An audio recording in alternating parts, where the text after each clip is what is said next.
Well, that's not working at all. All right, Trust 8 Podcast. Here for you, my own tonight. Trust the stream. I will be streaming live until Kingdom Come. So as I say, this is an event where I'm trying to raise some funds. Need to raise the funds to pay the rent here at the studio ASAFP. My name is Kevin, if you don't know. I've never done a fundraising stream of this type. I'm trying to. I have a PayPal account. The link for that direct should be in the description, and there's a fundraiser mode, and it's freezing up on me as I'm trying to do it while I'm streaming here, fashionably late, as per the usual. I'm gonna try and stick an earbud in and see if that one works. My headphones are not cooperating with me tonight because, it's Murphy's Law here at 8 Coast Studio. But, sometimes things go right. We've got to trust the stream. There should be a StreamYard link to the stream down there in the comments section. And I'm going to put it in the description here as well.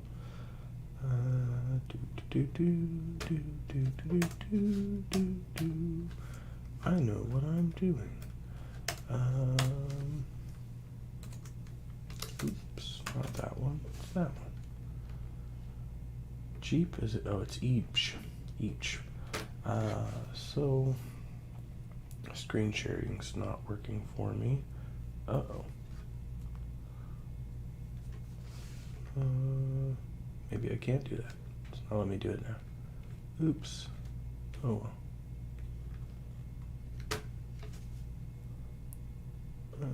One of these things works.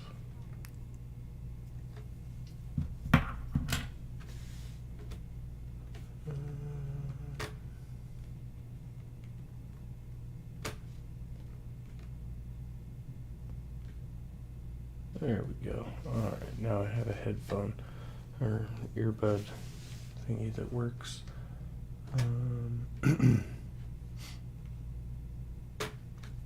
Just go ahead and show you this. Just because I don't really ask for funds online to do the channel or anything like that. But I have received donations. My microphone was donated by a friend. And the Chromebook I used to stream now was in part funded by some of my supporters here. And so, hey, it's all or nothing. So long story short, let me share this screen and then I'll give you that story. I have been okay, so I got in some trouble at my job. Some of it was legit. Definitely did some stuff. Just as far as I did fall asleep on the job, working a graveyard shift for a couple of hours and stuff like that. But I've never been formally written up or anything like that. My boss has been kind of a softie on not just myself, but many people in the company. And so he is, they are, I guess that was kind of unnecessary, but my boss is getting now transferred to another position, and so making the short story long again. But that's kind of the story on that. And so as a result, my reprimand has been losing shifts on my full-time schedule. So I've lost some hours and acquired a little bit of debt. Not bueno.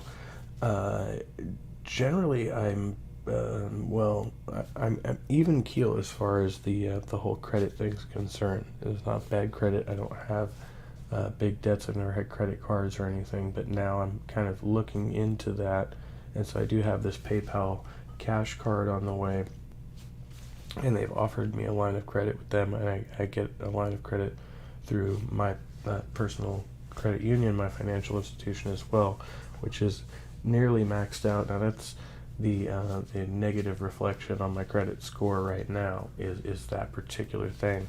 And then I have a couple of payday loans out now, one of which is currently in good standing. The other is about to go into default over $250, which would be very stupid.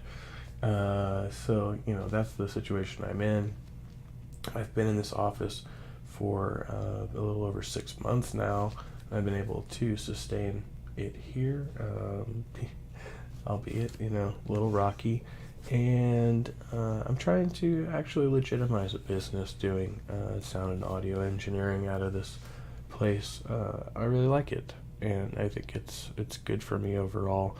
And I'd like to keep it. And again, I think it'd be really stupid to default at this point, being halfway into my lease, and the people that I can ask for money, I have and have exhausted pretty much in my life. My biological father did pay the deposit, helped me pay the deposit, a large portion of it on this office to get in, and though it is a loan, technically he hasn't hassled me for the money, and so we've been getting along. He only likes to hear from me really when I have good news. So as long as that's the case, I guess we're gravy. It is what it is. My mother lives on a fixed income with my younger brother, so I can't really ask her for much. She does what she can for me. She feeds me a lot, and I appreciate her. And she encourages me to go to the church, which I'd really like to avoid. I know I probably could go to some religious organization and beg them for money. Not really comfortable with it either way, whether I'm here or there. But I guess I'd rather be here and just let things go as they do. So that's the story. I am still employed. I've been on part-time with a temp agency as well. I've taken a slight pay cut, but not too bad. I'm working in a wine distribution warehouse right now, and it's good. It keeps me busy during the day. It's an odd schedule. I work 4 a.m. to noon, or just afternoon rather, 12:30, and so it's been an adjustment going from swing and graveyard shift now to a very early morning schedule. So we'll see how tonight goes for me. I still have some of that THC elixir left that I purchased a couple weeks ago, and I've been using very sparingly, but it's good. It has the desired effect for just relaxing me for bedtime, but not leaving me groggy or hungover in the morning or anything like that. It was an interesting morning waking up today, wondering why my alarm was constantly blaring at me at 2:35. So, I'm sure tomorrow will be a little bit better, and we do what we have to do. But in the meantime, my rent was due as of the 15th, and I've paid a couple days late before, but now we're going on close to a week, and I'm fairly concerned. And I know that the paycheck I'm getting this week will be helpful, but it will not cover that fund. And I also have to make a payment arrangement again on that loan so that I don't default. So I'm considering whether or not I can take out a larger loan, which I've never done before in the past, but I have to put down my vehicle as collateral, and that's very scary. My vehicle's already not doing great, so I don't know if it's much to lose, but I was, unfortunately, down here working in a place where I could walk or bike or use public transportation, but this is the place that I've now been suspended from, and so the other job is in the next town, which is a ways out. It would take um, a long time to use those means to get there, if it was even feasible, really. So that's where I'm at now, and yeah, trusting the stream, trusting the stream. I haven't been following a lot of news lately. I've had to unsubscribe. Well, okay, so I had broken my phone. For those of you who don't know, a few weeks ago it was off for a little bit, and I had to get a new phone, which I thought, easy peasy. I got exactly the same phone as the one I had. I'm just gonna go in there, use my backups, do magic, and no, it will not sync with my Google account. I can't get my contacts, I can't get my emails on the phone. Now on the Chromebook, I can get some of those things, but it won't do the phone thing, and so that's been enormously frustrating. So in the meantime, I'm locked out of my Twitter because my Twitter is linked with my phone, and so that's why I haven't been on my personal Twitter account. I do have the podcast Twitter account now as well, and there was some point behind. Oh yeah, that's where I've been getting a lot of my shit news, as well as in Discord. If you notice, I have been absent in my own Discord server. Sorry. That's another thing I'm having trouble logging into over here. I'm able to get into it from the Chromebook, but it's strange having the two separate accounts. I have to go back and forth. There's various things that I can only log into through the certain account, which is the account that I cannot use YouTube from. So it's yeah, frustrating. Excuse me, I'm gonna mute for a moment. I had to cough. Beverages tonight. I have a portion of a sparkling. Oh, well, it's not quite a sparkling mineral water because I actually poured, uh, like jugged, mass jugged water into it and diluted it. But it is partially sparkling lemon mineral water, which is all from the job site today. I actually had to pay for the mineral water, but like the rest of the water was free. So I guess score on that. I don't know what the point of that was. I'm just rambling. I'm gonna be here for quite a while trying to do this. Yeah, I don't know why I thought, well, just put the invoice up here. And yeah, it's $555 I owe right now as my rent. I'm sure at some point there's some kind of late fee. And the other thing is they have already, apparently I was supposed to be charged $40 for my replacement key, and when I had out of my own act of idiocracy, lost my office keys for several days, and I had gotten a replacement, and as predicted, 2 days later found them in my my carry case for my Chromebook.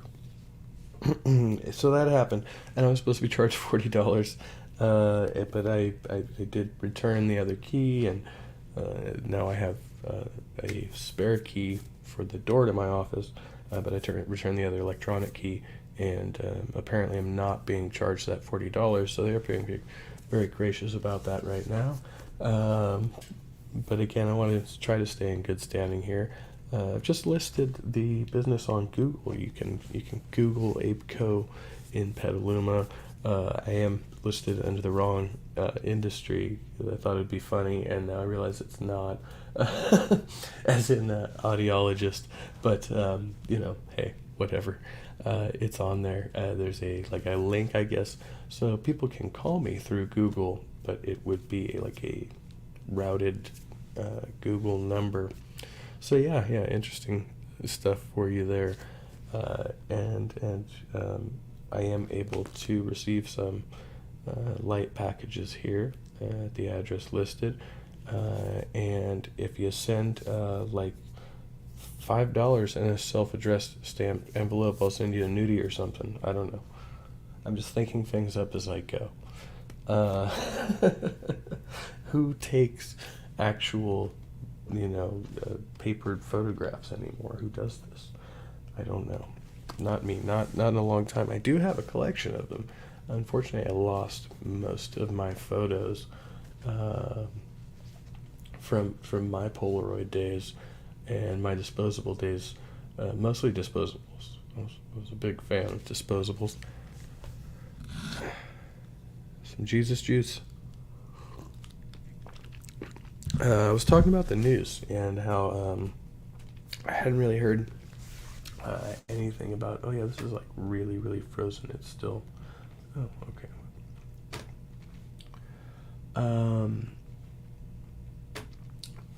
I had not been really too in touch about the whole Johnny Depp Amber Heard thing, but I did hear a few things, right? You hear things and see things, as it were, on social media. Hopefully the cleaner gets it tonight. I have the monkey on the door, which signify my presence. We may hear some doors slamming. They're kind of oblivious to my streaming. I try not to make a thing of it, but I also have that soundproofing up against the window right now. So there's that. There's that. I'm just streaming over everybody. Got Uncle Beck streaming. I saw the lines on. Yeah, nobody cares. Brainbug. Yeah, for sure. No, like I said, I'm planning on dragging this out for a while, because it's real. The struggle is real. Okay, we'll see here. Johnny Depp.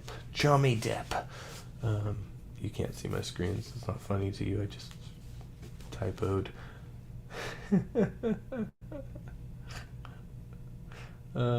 See, I didn't want to see all this. Where's the one I saw earlier? There it is, this one. Crime. I thought this was pretty good. It's a compilation.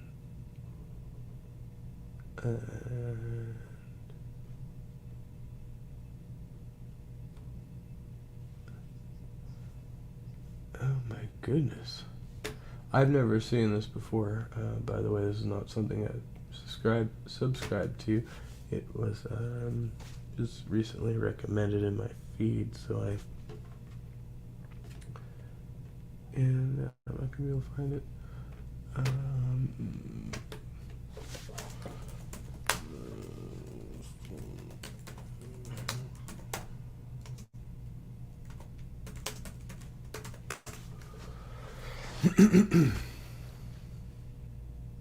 There we go. Okay. I'll just close this window because it appears to be causing malfunction. And okay, now I have to share another screen. It'll make us stop this one. We'll put that back up if anybody wants to see it. So 5:55. I actually have to check my account. Presently, I have probably around $100 in my account. Probably a little bit less. I'm probably overestimating that, as I tend to do sometimes. And obviously I have to continue getting to work through the week. So, I mean, every little thing helps, I guess, is where I'm at, or anything helps, really.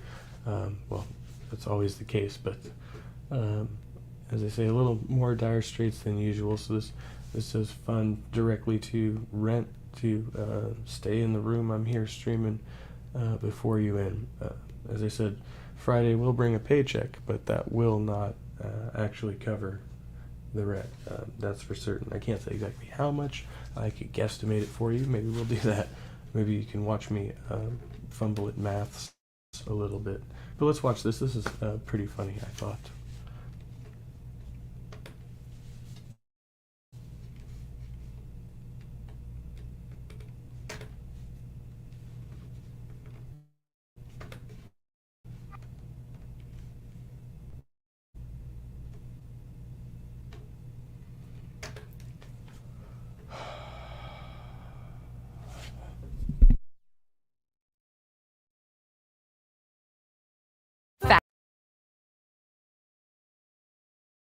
you want better? It can start with a better education. UMass Global is a better university. Accredited programs, expert instructors, and outstanding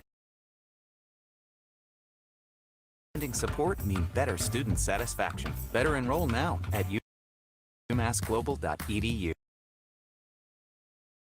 Do you have a drinking problem, Johnny? Objection calls for hearsay. What the A doctor? different question, Mr. Depp. Yes. Let's let him object to another one Um, for him to cook. That's hearsay, I guess. I know, I've just sheriff's offered for the truth of the matter asserted. He got it. Okay, all right, well, then, I'm learning. yeah, you go. Let me put it a different way. Did I read that right? You certainly did, yes, sir. Did I read that right? You certainly did, yes, sir. And you wrote that about the, did I read that right? Yes, you did. Did I read that right? You did. Did I read that right? You did. Did I read that right? You did, sir. Did I read that right? You continue to read them right, yes. And you were drinking pretty heavily. Were you there? It's my question to you, sir. No, I wasn't drinking that Let's, heavily. we I can, mean, let's turn to the UK it's 116, definition, please. what you Definition. define as heavily. You poured yourself a mega pint of red wine, correct? A mega pint. Yeah. I poured myself a large glass of wine. Right. I thought it necessary. Right. We're going to fast forward in time a little bit, Mr. Depp. Yes, I can feel it. He'd had a conversation with Ms. Heard. Hearsay, Your Honor. let's move beyond the All right. conversation that Sure. Kevin Murphy had with Ms. Heard. He said, yes, they had. Okay. And it appears that Ms. Heard had told. Hearsay, Your Honor. I'm not sure. This is apparently a statement by Ms. Heard. That he Described to Ms. Heard that. I'll move to strike this as hearsay, Your Honor. All right, I'll do that. Next, And I appreciate, Sorry, it's evidence. sorry, next question, okay? My former business managers were quite Objection. disturbing. Hearsay. I believe he said he showed him. Yes, yes, I looked at papers. Maybe they're hearsay papers, I don't know. I believe he was being shown financial documents. All right, so, well, Mr. Depp, I appreciate you've gotten a lot of chance to talk, and I'm trying to be respectful of the court's time and the jury's time. So I'm going to ask you that question again, because I think it's a pretty simple yes or no question, which is, You'd like it to be, sir. Nothing simple in this case. other than mentioning the fact, the op-ed in the Washington Post, correct? Objection, lack of foundation. out loud if you can answer it. I don't know if you can October tell. is 2 months before. This shit December. actually makes me That's really correct. uncomfortable. This was a But some of document it's that you really signed funny. as part of your divorce proceedings, correct? That's my signature indeed, yes. Mr. Depp, that is your signature on the right, correct? Yes, it is. Dated August 15th, 2016, right? That's what it says, yes. And this is, you were, this is a document you signed, right? For the third time, that is my signature, yes. You go to paragraph 27, please. Did I read that right? You did, Mr. You can take Rottenborn. that down, Michelle. And that was a document you signed in August of 2016, correct? Is that the same one that I signed 3 times before? Yes. Yeah. That's the fourth. Well, I wanted to make clear that you You signed made it that in clear. the summer of 2016, 2 years before Ms. Heard. I once gave Marilyn Manson a pill so that he would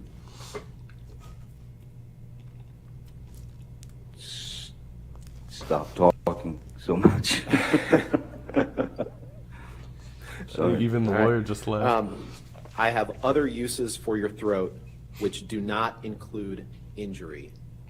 I have can relate. other uses for your throat which do not include injury. That's pretty fucking good. Sorry, could you read that again? To your words, sir, right? I read that right, correct? You did.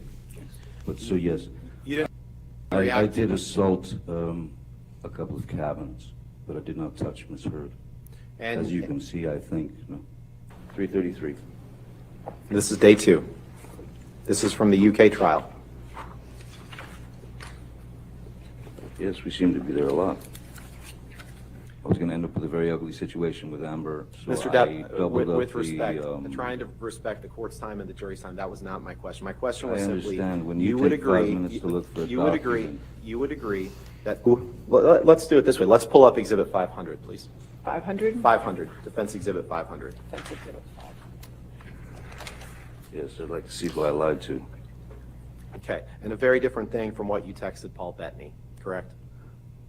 Again. Okay, so the Boston flight was in May. Okay. This is also like an interesting dynamic that he has the female attorney and she has the male attorney, and they're like playing like cross bullying. Like it's so, some of it seems so dramatized. Like it really is. It's just like an extension of their acting careers. Okay, well then, let's do this. So is it your testimony that right after you cut your finger off? This shit that never you- or happens. in Right real after, I won't give you anything to argue with me yet. Right after you sustained an injury to your finger, Sorry. that you. Sean Bailey, who was the number 3. Objection, hearsay. I don't know yet. I'll overrule it at this point. Thank you. May I continue, Your Honor? Yes, sir. Thank you. Just basically said in the. Objection, hearsay. Your What Honor, Sean Bailey said. this is about him It's in learning about this. It's article. not for the truth. It is the truth. She's If asking. you want to approach. Please explain to the jury who Sean Bailey is. I think you were starting to. Yes, I'll try again. Sean Bailey was quoted as saying that. Objection, hearsay. Mr. Depp, where was Sean Bailey quoted, without getting into what he was quoted as saying? It's entitled Johnny Depp, Friends and Family Seriously Concerned About Him, Here's Why. Yes, Correct. how did they know? The next article from May, did I read that right? You did, reportedly. The next These are article, all hit also pieces. from May These are 10th, drafts, sir. 2017. Mr. This is a Depp, pathetic attempt. Mr. Depp, please just respond to the question I'm asking you. What's your The next question, Mr. question, Rottenborn? the next document, did I read that right? You read that very, very well. The next one, Hollywood Reporter, did I read that Allegedly correctly? reports say, this is hearsay. is June it not? 21st, 2018, Favorite word. 6 months before the op-ed was published, used an earpiece on a film set. I think that was I explained read in that court the correctly? other day. Oh, you did, yeah. Did I read that correctly? You did. Who's Alison Boshoff and how does she know? Mr. Depp, you can't name Oh, it a won't single answer, I see. actress. You didn't want her acting. You wanted to control her career, correct? Objection, compound. That's I'll- patently hold on, untrue. Mr. and It's a Mr. great Depp. guess. Yeah, that's a whole All lot right, yes, I'll there. sustain the objection. Next question. Sorry. Let's. See, I'm not even familiar with all this You're complaining about her detailing. I ambition in this I didn't even next go through this whole video earlier. Dr. Pipper, correct? I'm I thought realizing that her ambition is far stronger than her supposed feelings for me, yes. At the age of 12, finding the only thing that gave me peace, What? which is playing the guitar. Very unlikely. Why didn't I start lopping off digits when I was 13 then? Just the way it was worded. Nothing wrong with referring to Amber as a lesbian camp counselor when she was trying to get you to stop using drugs. But She let's had take a used look at the what you same- say she in had- this stories about you. You'd agree with that, correct? Objection, compound. All right, I'll sustain its compound. For years prior to 2018, Oh, The man, accusations so that much she drama. was wrong. I I'm guess, sorry. yeah, good enough for me. The first part was funny, I thought, at least some of it. But yeah, distressing. It's all very distressing. I do not find her convincing in this case, and I've had this conversation with a couple of people privately, but I really have not invested a whole lot of time looking into the case or anything like that. So yeah, I'm obviously far too focused on my own shit here at the Trustee A podcast, where I presume everything is working as it should be because we must trust the stream. Trying to raise funds to stay here in this beautiful space I have along the river. And yeah, getting ready to live, to work another day tomorrow, feed the capitalist establishment, produce wine much more expensive than that which I drink. I guess you get what you get. I don't know. So yeah, if you can see, that's the total amount there on the. Oop, no, wait, drag it in.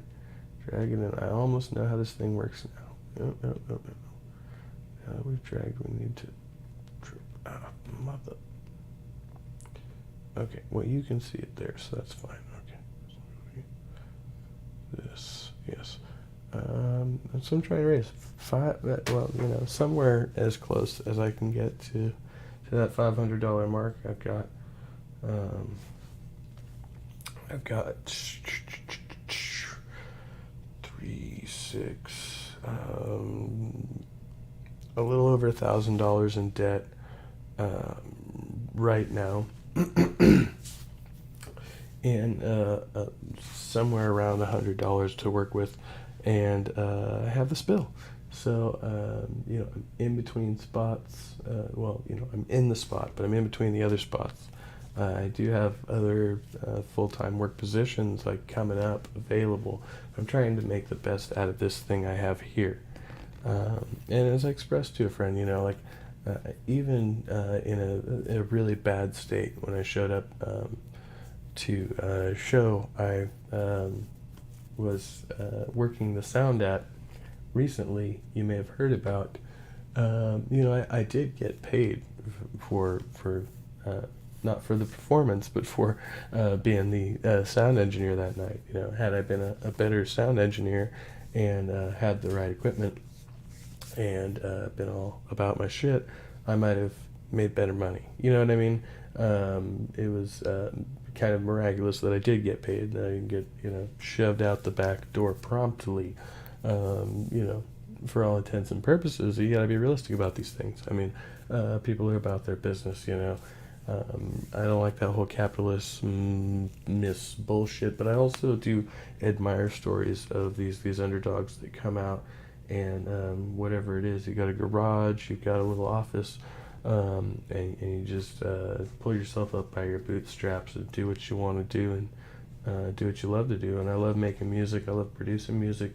I love being involved in that every spectrum of that, and the stand-up comedy as well. Pretty much anywhere I can work and engineer sound. I've always wanted to do it. I've always wanted to do voice acting and voiceovers, and I always thought I could do that as a child, and just as an adult, it's something you grow out of, but it's not just for kids. It's a real thing. I mean, people, make serious money doing these things, and I'm working around these people, and some of them, and I'm not really making the right impressions, and it's like anything else. Me here on YouTube, I could probably be doing a lot better, given the knowledge I have, if I was able to put my mind to it and be confident. And it's really hard for me to be confident and assert myself in the right ways, in the right situations, to get towards those things I want. But, if it's there, I guess you just have to express it and try to actualize it, and trust the stream,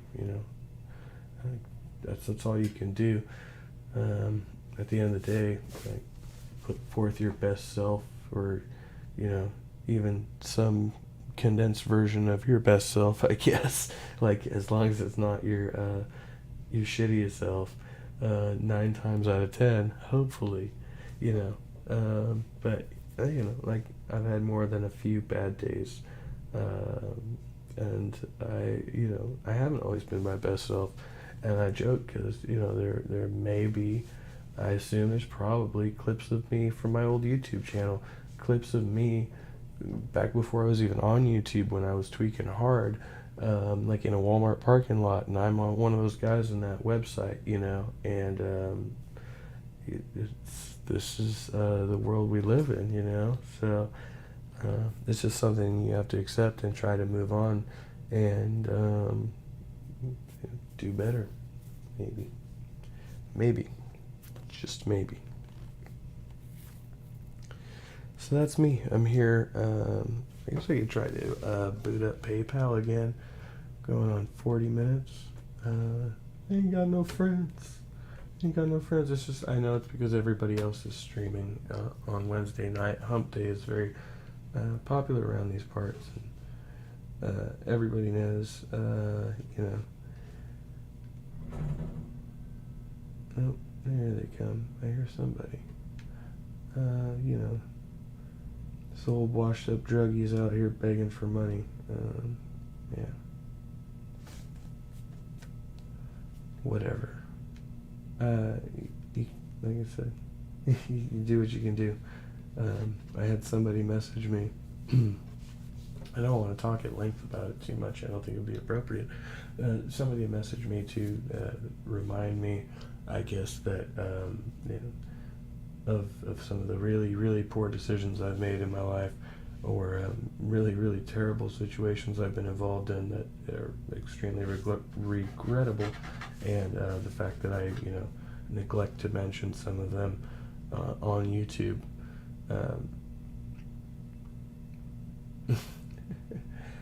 Yeah, I don't know what to do about that exactly. What was I looking for? Oh yeah, I was gonna try to open up PayPal again. And so the point that I had been making in that video was basically about not resorting to stealing or conniving my friends or family, even though we would like shoplift at Walmarts and stuff like that. And we did do a couple shady things to people who were themselves a bit shady. We just kind of one-upped them. So I mean, it's that's kind of a weird balancing act, I guess, in morality and ethical situations.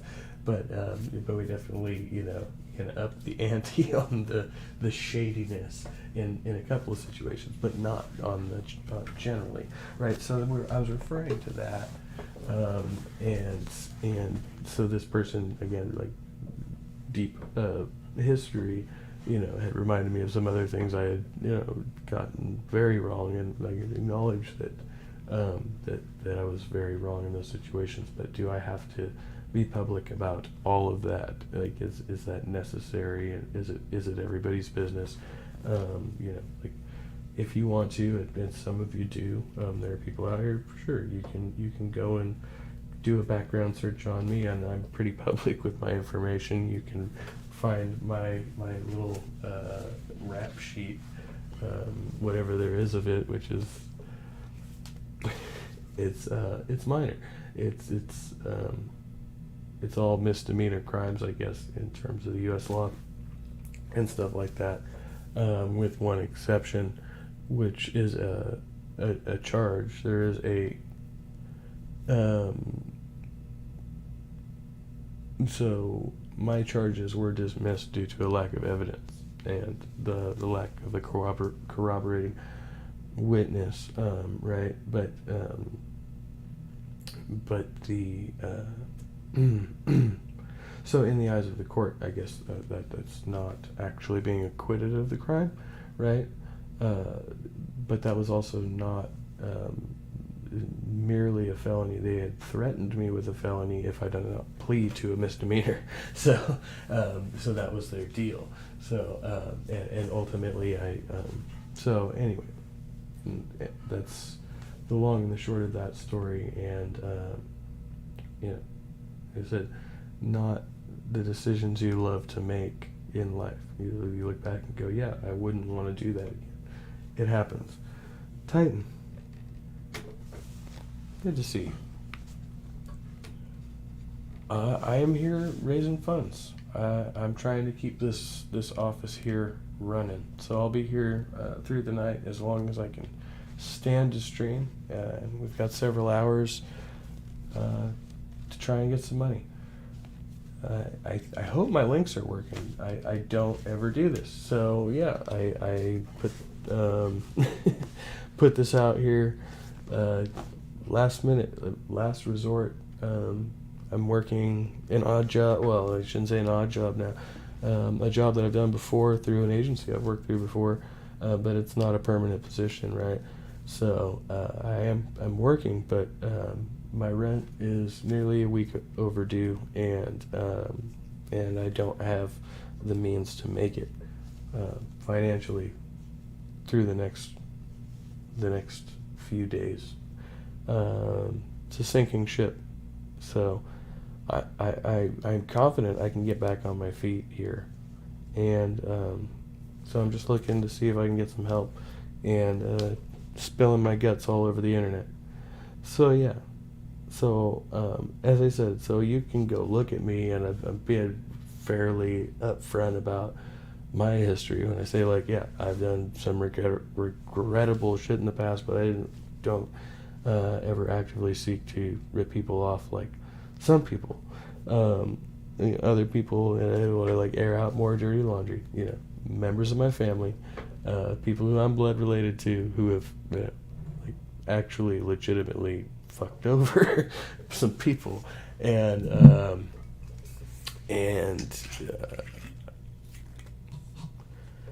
it is what it is. It is what it is. Some of my family members are very well respected and successful individuals as well. So no, I know, and I guess I should stress for sure, Ty and everyone else, I appreciate you just being here and letting me talk at you, and sharing and doing whatever you do. I know most people, you know, well, not everyone has the ability to come and donate, especially to a fund like this, without any fair warning in the middle of the month.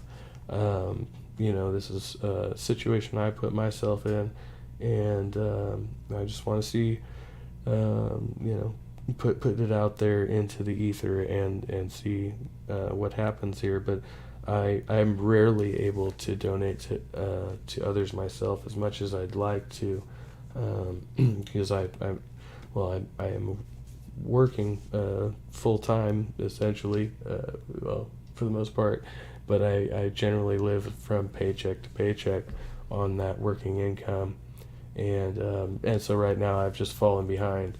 And so this is a dire situation. As I said, the best case scenario, I guess, is that I have some kind of late fee, and I can make a payment arrangement here, because, as I said, come Friday, I still won't be able to make this bill, at least not entirely. Worst case scenario, they, you know, decide they've had it with me because I'm a shitty tenant, and you know, generally I pay my rent on time, but I am kind of an obscure character.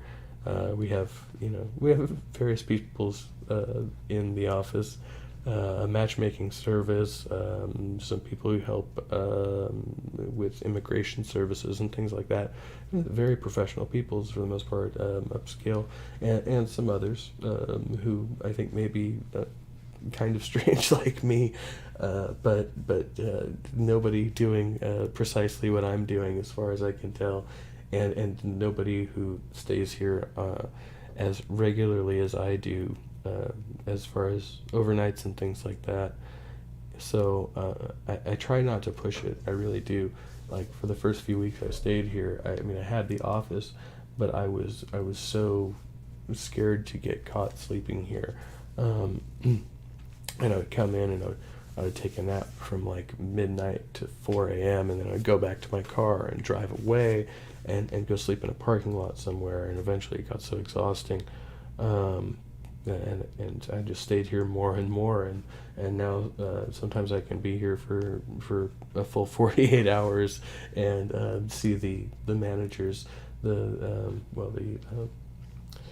front desk clerks. I don't know exactly what their positions are. One of them is a manager, I believe, but they know what's going on. You know, this is the only place I have.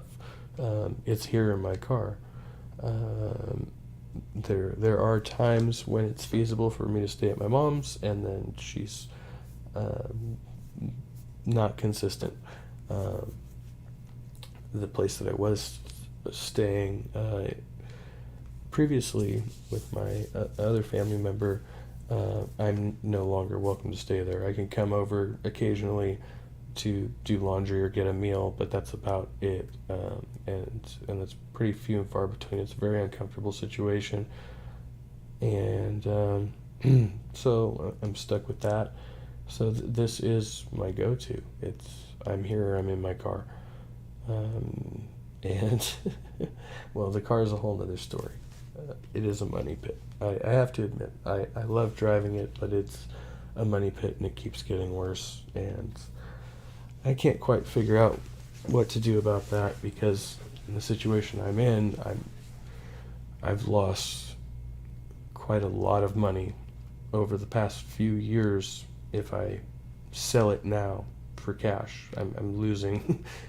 I don't want to give you the actual amount. It's embarrassing.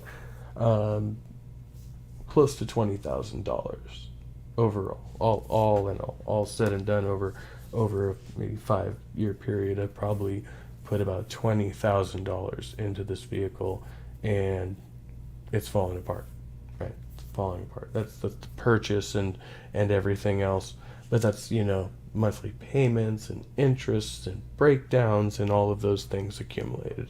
I'm just spitballing there with you, right?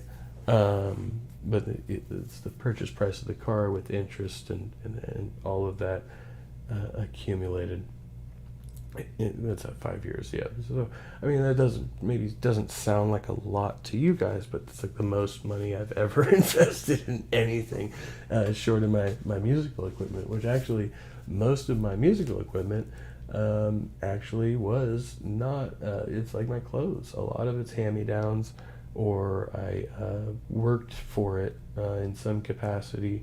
In the case of my hollow body guitar, I acquired it in another, you know, narrowly ethical decision for a debt that was legitimately owed to me and my roommate.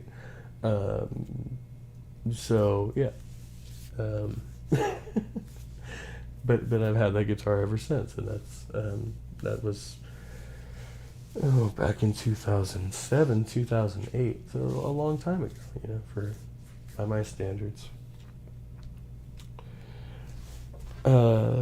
Yeah.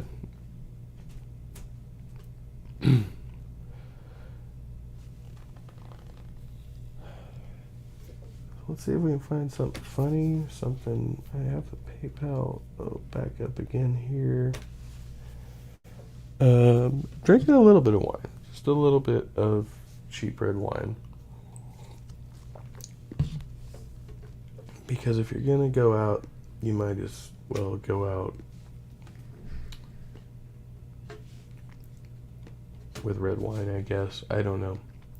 I have been trying to curb my drinking. Well, I've been forced to curb my drinking by financial stress, but I've been trying actively to curb my drinking consciously, by decision, by the force of will, you know, because I find myself, well, I had found myself, I guess I should say, day drinking a bit more, and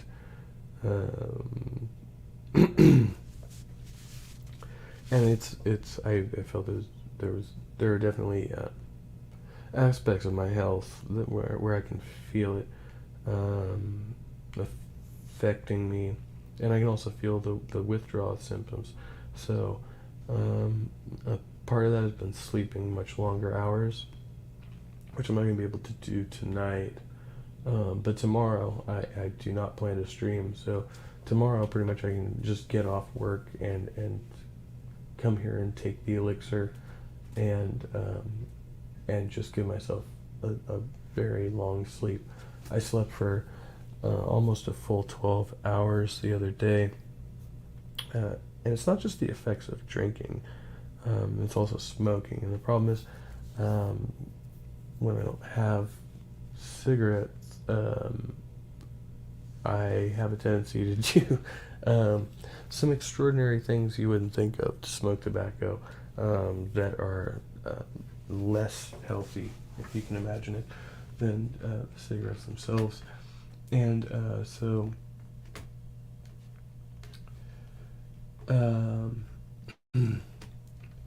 that's apt to actually make me more sick most of the time, which is why I try to avoid it if I can. And I've done like other things, like trying to use pipe tobacco and stuff.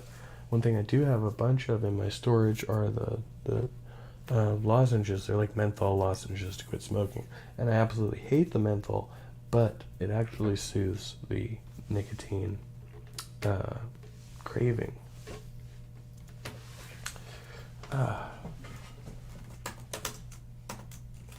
It's finally working.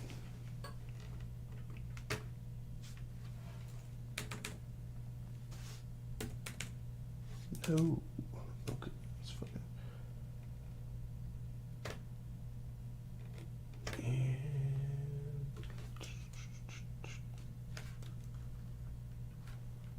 I guess we'll set a realistic date here. Hopefully, this is actually working right now. 30 days. That is okay, gotcha. So this is gonna keep it open for 30 days, but we don't. I'm just gonna. I don't know. Whatever.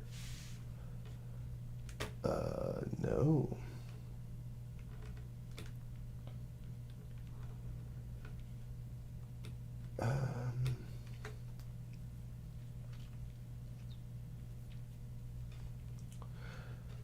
You know what?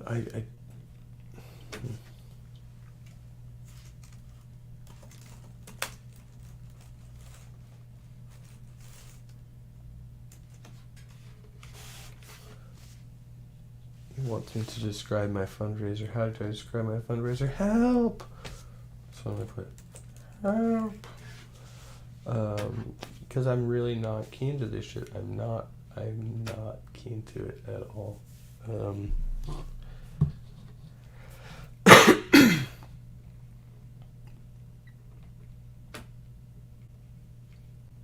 I apologize. You hear my beautiful lungamy thingies.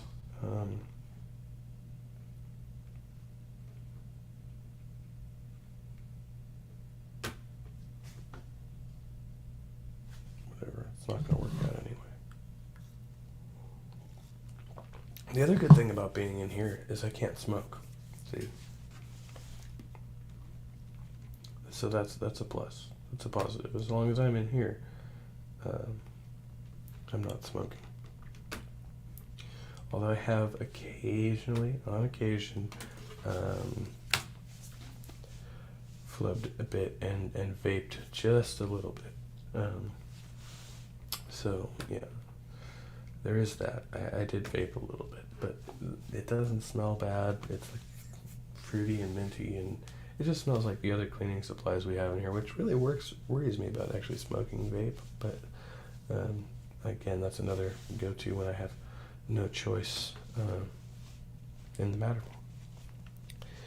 I've been addicted to nicotine, my first substance, since I was about 11, and God, it's such horrible stuff. And I spent several years, telling people, like outright, I had a whole argument laid out about how I would never be addicted to nicotine, and I'm not like you people. Blah, blah, blah, blah. It's stupid kid shit, you know.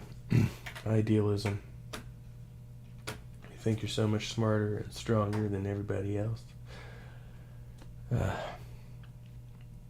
Welcome to the real world, jackass. Hopefully that showed up. Let's see if we'll check the YouTube stream. Maybe a fundraiser link down there. PayPal Generosity Network. I've never used. I've received and sent money through PayPal, and you know, it's stable. It's linked to my bank account. I think PayPal and GoFundMe have like generally the same little charge for whatever they do. I don't know how the fundraising part of it works, so it seemed like the best route to go since I'm setting up the pay card and everything to just go with this. Okay, it looks like that is there in chat. Cool.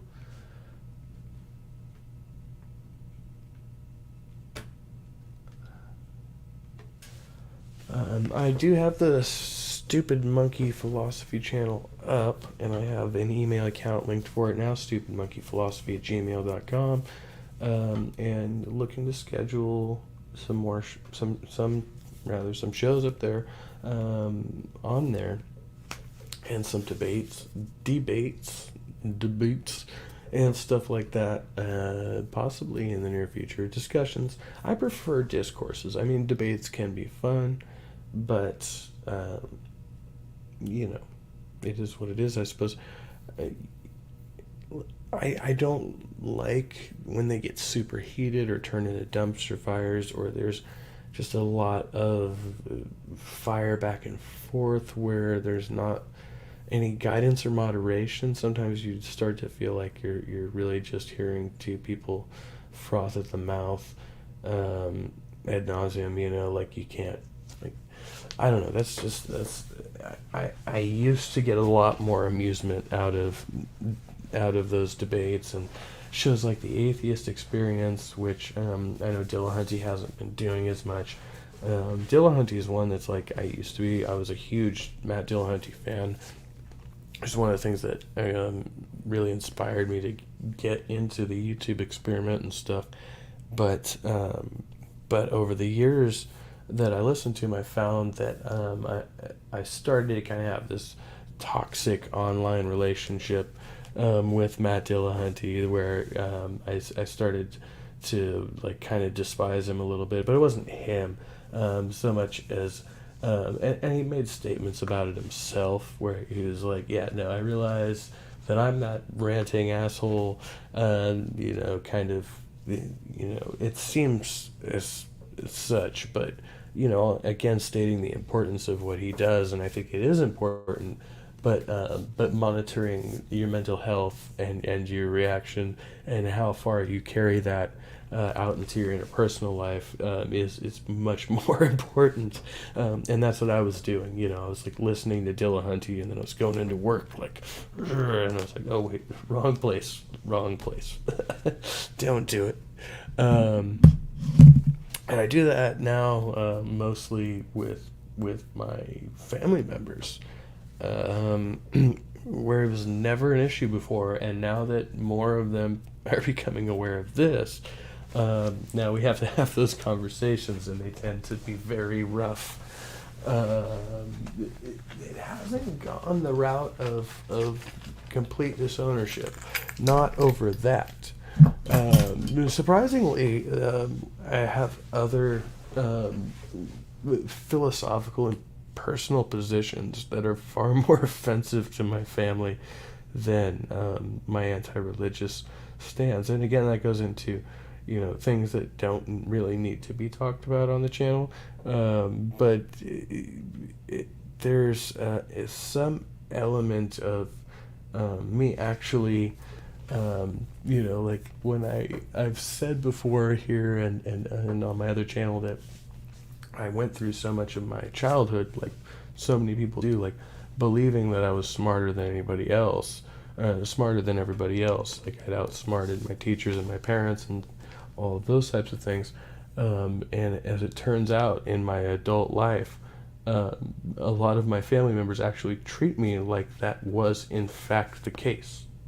Like things I did as a child I'm now held accountable for as an adult, like in a very serious sense, like not some like passive. Remember that time when you were 7? No, like I'm like, this is the type of shit I will get disowned for. That time when I was 7 or something, something like that. So I find that very amusing. That's kind of the situation I've been in. So it's very on and off with certain members of my family. Some of us, I mean, we've grown so far apart, we don't even speak. That's why I tell you I have, 3, one's just passed away, so I actually have 2 remaining aunts on my father's side, right? One of which I cannot ask for help, the other of which has already helped me, and then I have 2 aunts and an uncle on my mother's side, who I have not spoken to in more than 15 years. And they have a bunch of kids, and we say happy birthday to each other on Facebook, and occasionally argue about politics, and that's about it. So no help forthcoming there.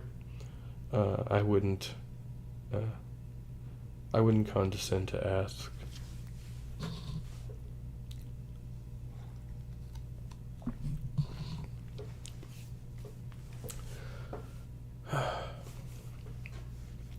And that's about that. Hour and 5. I don't know exactly the terms of my lease here. To be quite honest with you, I was not in the best of conditions when I signed it. I don't think they would have to go through a formal eviction process to get rid of me, but I don't think they would just immediately kick me out. At least I'm hoping not. I think they will give me some kind of notice. The other thing is they are authorized to come into my office at any time while I'm not here. And I know that they have, which isn't the biggest deal. I don't have illegal stuff in here. Some of it looks a little strange to some people. And obviously have my sleeping bag and things. So that's a dead ringer for, giving away what I'm doing, I guess. But I'm, I like to think I'm a pretty quiet and clean neighbor. I have my peculiarities, I guess. And I do this. And occasionally I have done this during the day when people were in the office. And I don't find that very desirable, especially when we're talking about religion and gender and sexuality, and I start to think about how thin these walls are and how I can hear Kermit the Frog's, I'm sorry, Otangelo, I'm sorry, the guy in the next office, no, he moved out.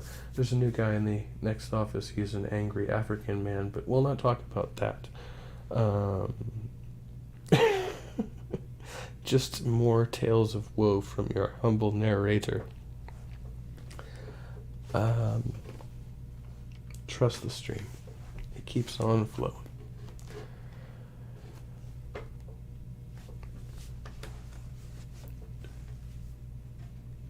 I'm not sure exactly what I can get away with as far as, I know I can share other YouTube channels, but if, yeah, so I don't want to bore you with me all night, do I?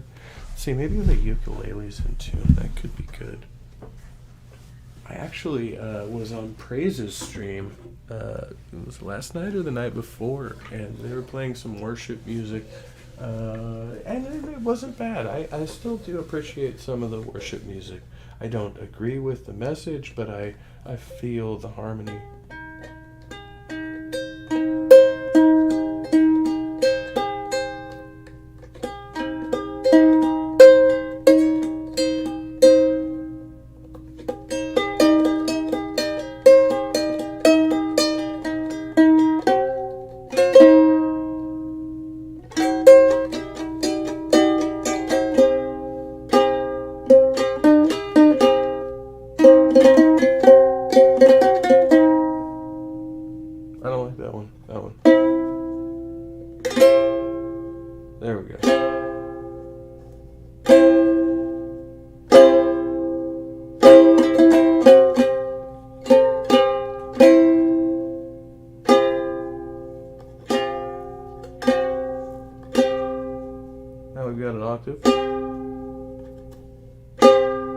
almost.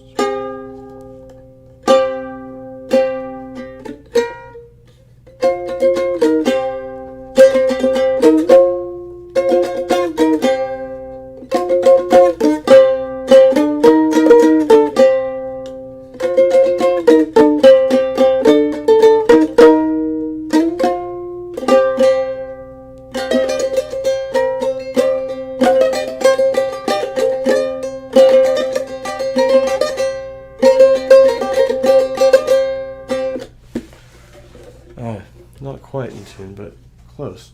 Close. It sounds more like a, what do you call that? Mandola? Mandola? Mandolin? Mandolin? Boy, howdy. So yeah, I'm just an ape here doing what I can.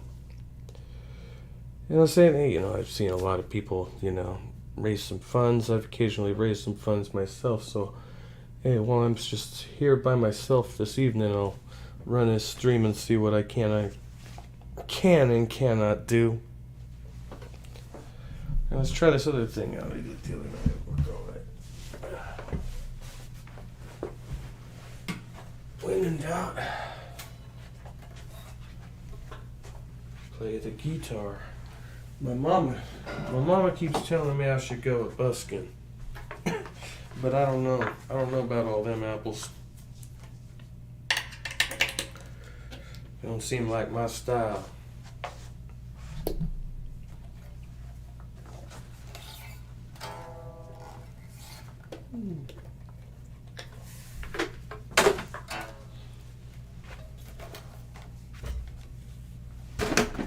Oh, I'm sorry.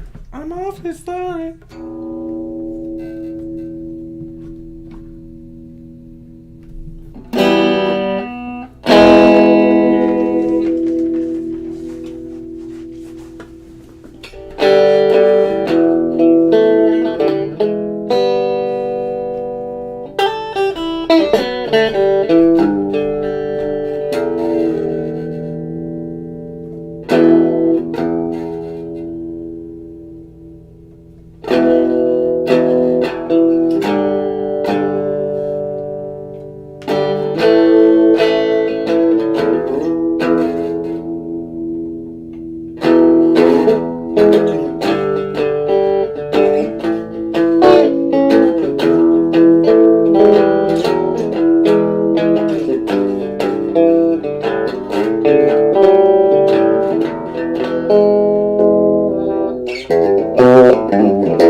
I can't hear myself.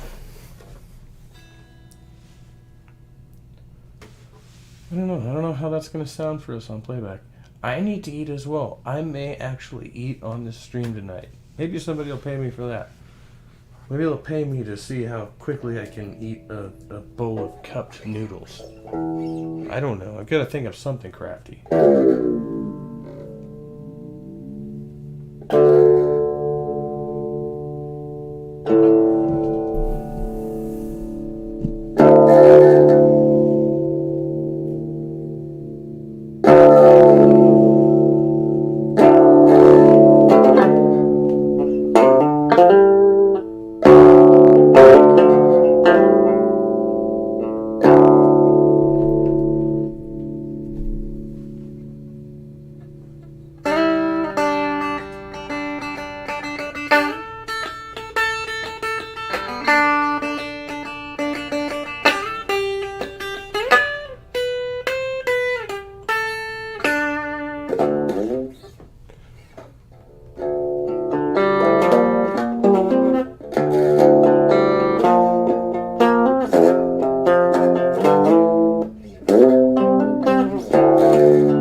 Oh, good old-fashioned tools.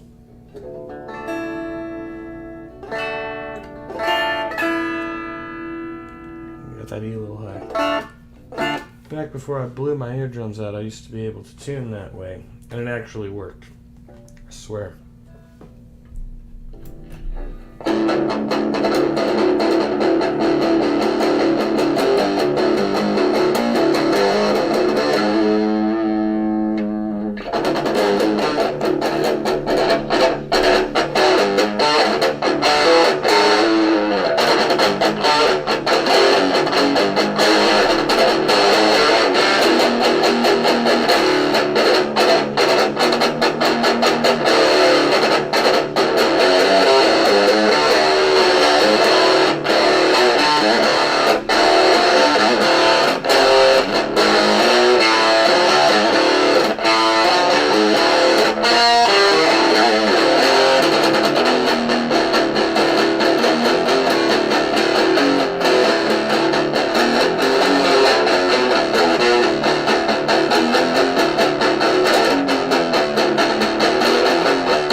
See, that makes me want to have a cigarette.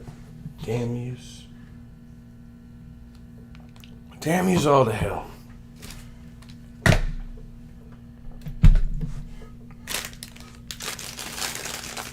Cinnamon flavored donuts this morning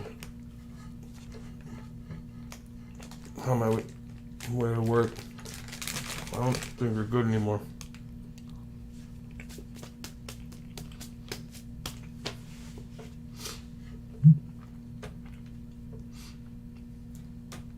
All right, 121. And it says we still have a viewer. Whoever you are, thank you for keeping the stream open. I mean, everything helps. Everything always helps. So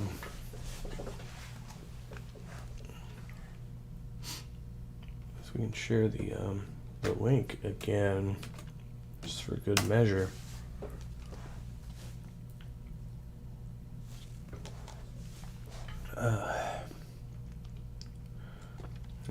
$555 and a $5 bottle of wine. Yeah, so I don't know. People are like, if you quit drinking, I was like, yeah, if I quit drinking, I could have saved approximately $30 this week. That would have helped me a whole lot. Yeah, I am a lightweight. I mean, I'm not to justify it. I'm not justifying it. I'm just saying it's not really a good argument. It's not. Okay, so as long as we're on the same page. But yeah, it does make it a lot harder to ask people to help you out, I guess. People want to help you out. Well, I'm trying to fucking help myself. I've been trying to help myself for a long time, Try to find an excuse not to blame my upbringing or my parents or the circumstances that I come from and just make the best out of whatever situation I have. And, life is that way, Life likes to just, continuously kick you in the balls, especially if you already got it rough. Which is why a lot of people who have it rough, they end up being,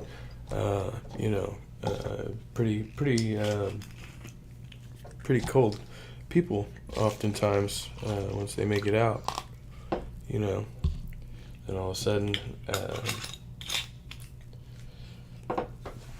they've othered themselves from that thing, And I remember thinking that too when I came out of being homeless before and started doing security work, and just my experience and the way I've been treated by people. I always try to take that into consideration, But as I got more and more detached from it over the years and, dealt with more and more people who had bad attitudes that were unjustified, and I was on the other end of that whole thing. And kind of came to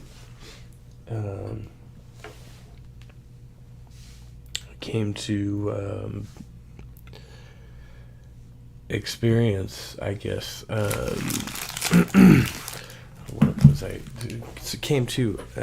experience the hostility that comes from the other side, and realizing that most people really aren't that empathetic. It's like most security guards aren't that empathetic towards the homeless population. The homeless population is equally unempathetic for the security guards, and so I'm unsurprised now when I see these meetings end in hostility, But that is. It's something we call, I've spoken about this before, it's something you call mutual conflict or mutual combat, generally when it comes to any type of actual physical altercation, right, where the situation has been escalated by both of the parties involved. And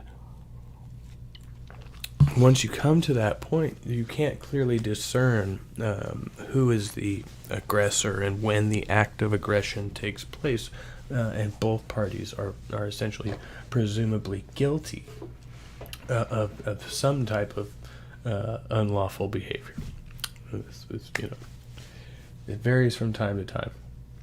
And it so happens to be that if one person dies, even in a mutual combat scenario, that other combatant may still be charged with a heinous crime, even though it was a mutual combat scenario. And it all depends on those circumstances. And lots to go into ethics there, and stuff we plan to be doing on the Onion of Truth, hopefully, with any luck. I guess worst of all scenarios, I get kicked out of here, and I don't know how in the hell I'm going to move all this stuff. Just slowly accumulated here. But that's another thing for me to worry about. I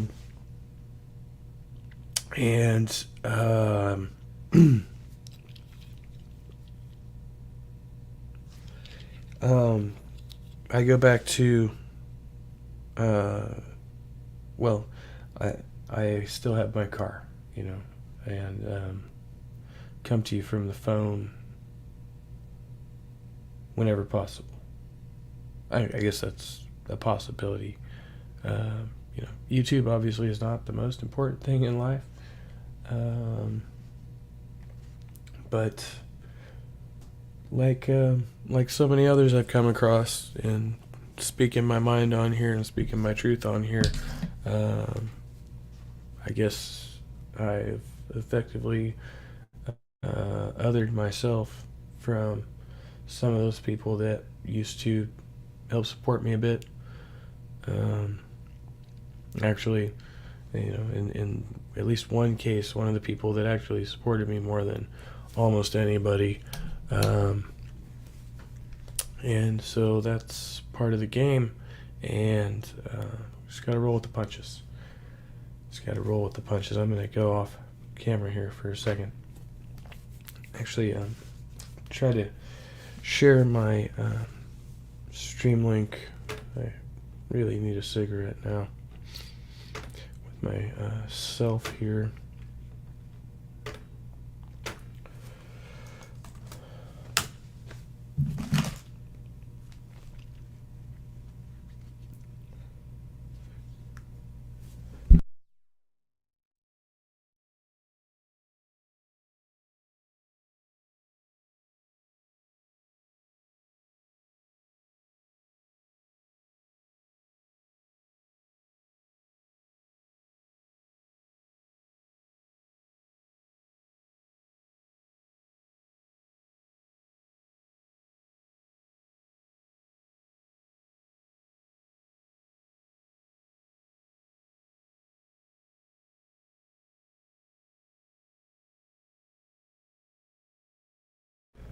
Sorry, I'll be back with you shortly.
Nice and warm out here.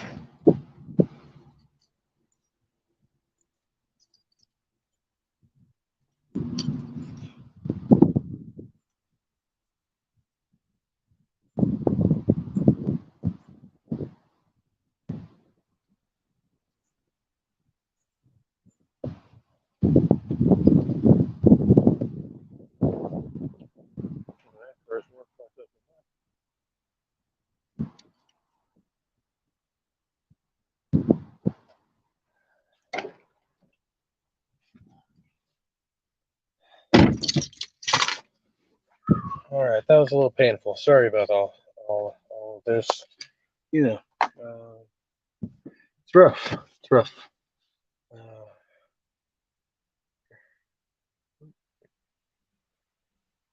I guess I can just do this. Don't worry, be happy. Woo, woo, woo. I can do Bobby McFerrin. We won't smoke on stream. It's bad for the children. It's bad for the children. Don't do it.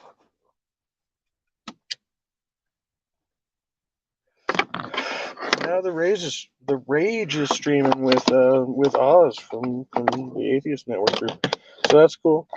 Yeah, Wednesday night is just not ideal. It doesn't matter because no day is ideal for Crisis. And it never will be. Stupid fucking monkey over here, hanging out in an American-made car. You got to. Oh wait, we'll show you that one too. Which?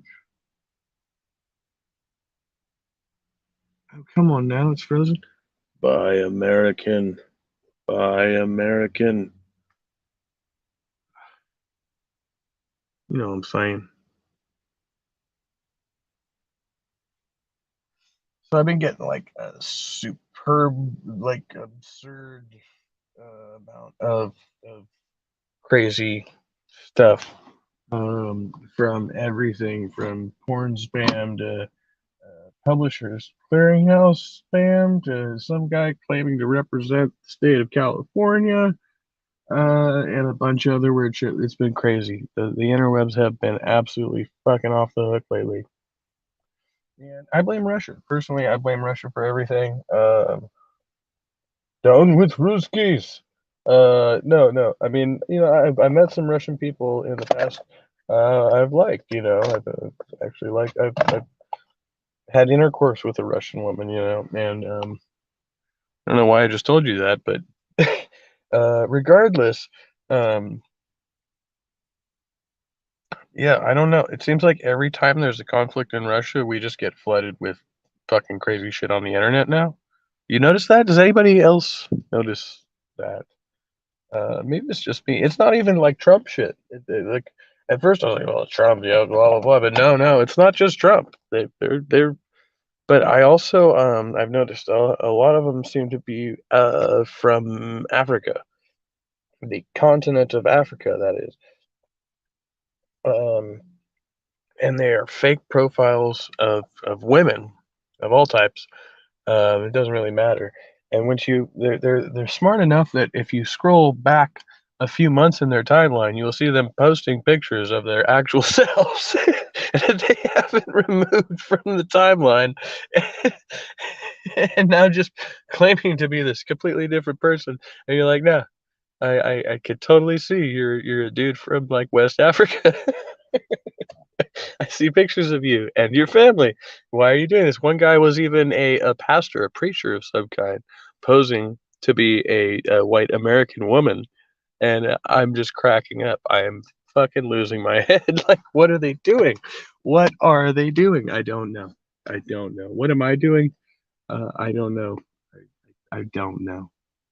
Well, I'm sitting in a kind of rundown 2007 Ford Mustang in the parking lot of my office complex here in Petaluma, California, trying to save a studio. by not defaulting on everything all at once, but it seems almost insurmountable. I feel like if I can get through the next couple of weeks, I can survive anything. But hey, we've lost it all before, and well, there's not much else to lose from here, I suppose. But I just wanted to, I guess, sincerely just put this out into the interwebs, into the universe, and see if I could generate any type of what. I'm not gonna call it anything. Capital, I guess. I would like to generate capital. Apparently, my content is not that good, and I don't ask for money frequently enough. I should just put, some random bullshit up behind the paywall and expect you all to like it or hope that somebody will. I don't know. I'm not exactly certain how all of this works because I'm just a stupid monkey. It is a beautiful, beautiful evening out here, though. The wind is picking up, but it is very warm. It's probably like 73 degrees, and I'm on the river. Just amazing. And the tide was high tonight again. Go figure. We had a dry spell for like 3, 4 days while I was sailing. And the day I pop my boat, the river comes up. Like, you can't, it doesn't get more. The whole fucking world's against me, dude. I swear to God. Fucking, but I do like it here. I think it's a good place for me to be on the regular. It gives me a space to unwind and do shows and get away from humans when I need to, because that happens pretty frequently. Even though this freaky human over here is kind of staring at me, I think that's fine. I really don't care what this fucking guy is doing. I'm thinking of, I'm just gonna record him now. Yeah, you see him over there. I hope I got him. Fuck that guy. Weirdo. Anyway.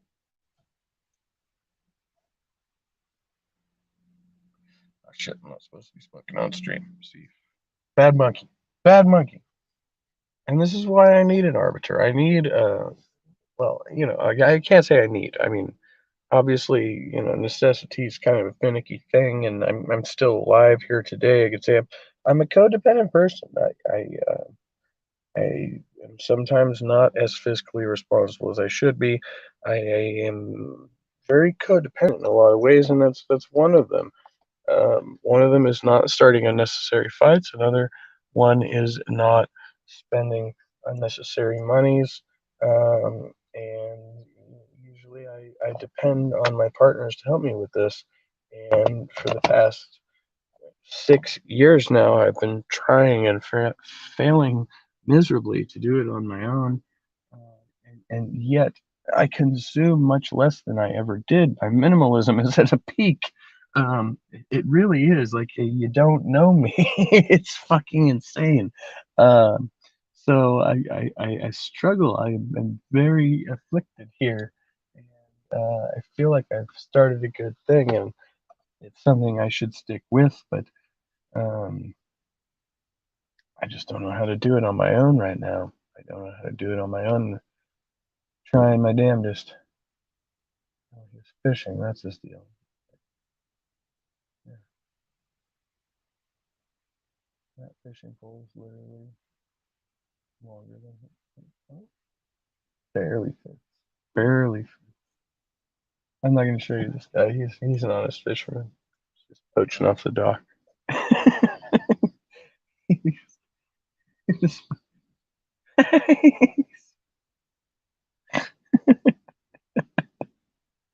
oh my god.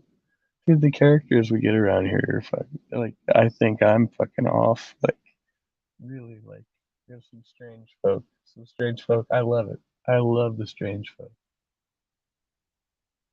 And we had the snootiest people because we were next door to a Sheraton. The Sheraton Hotel. So they come down here, they go, I'm on the river. And then they see us. They see us, and it's fucking hilarious. They come down here in their little party limos and shit.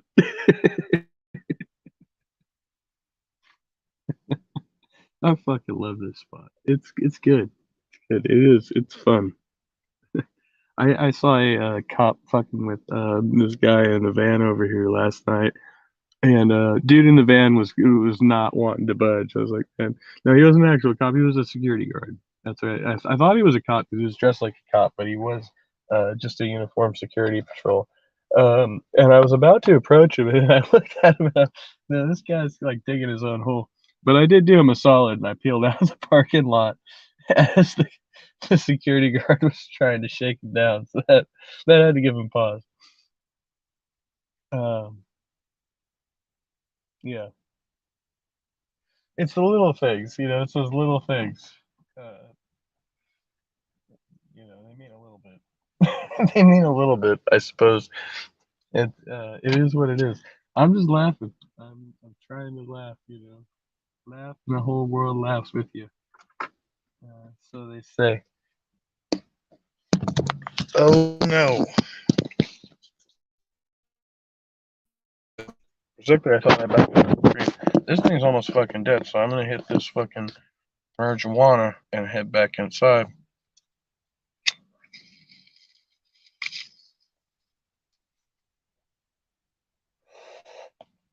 I get my weed for free, by the way. It's amazing. I don't know how I do it either. That I will do in front of your children. Fuck your children if they ain't on weed. I mean, don't fuck the children. Shit. Somebody misquote me.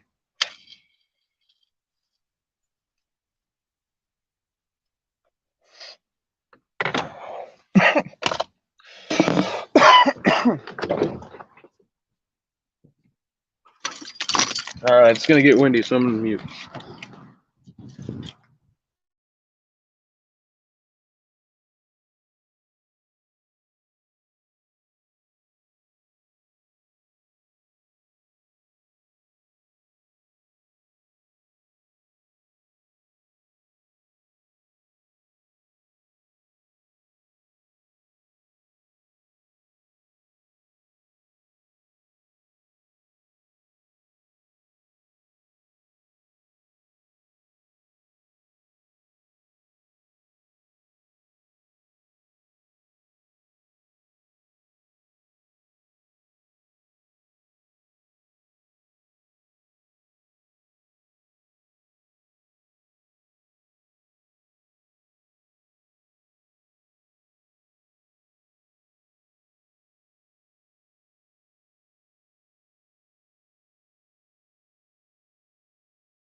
Now we're back. Hello, Junie. Good to see you.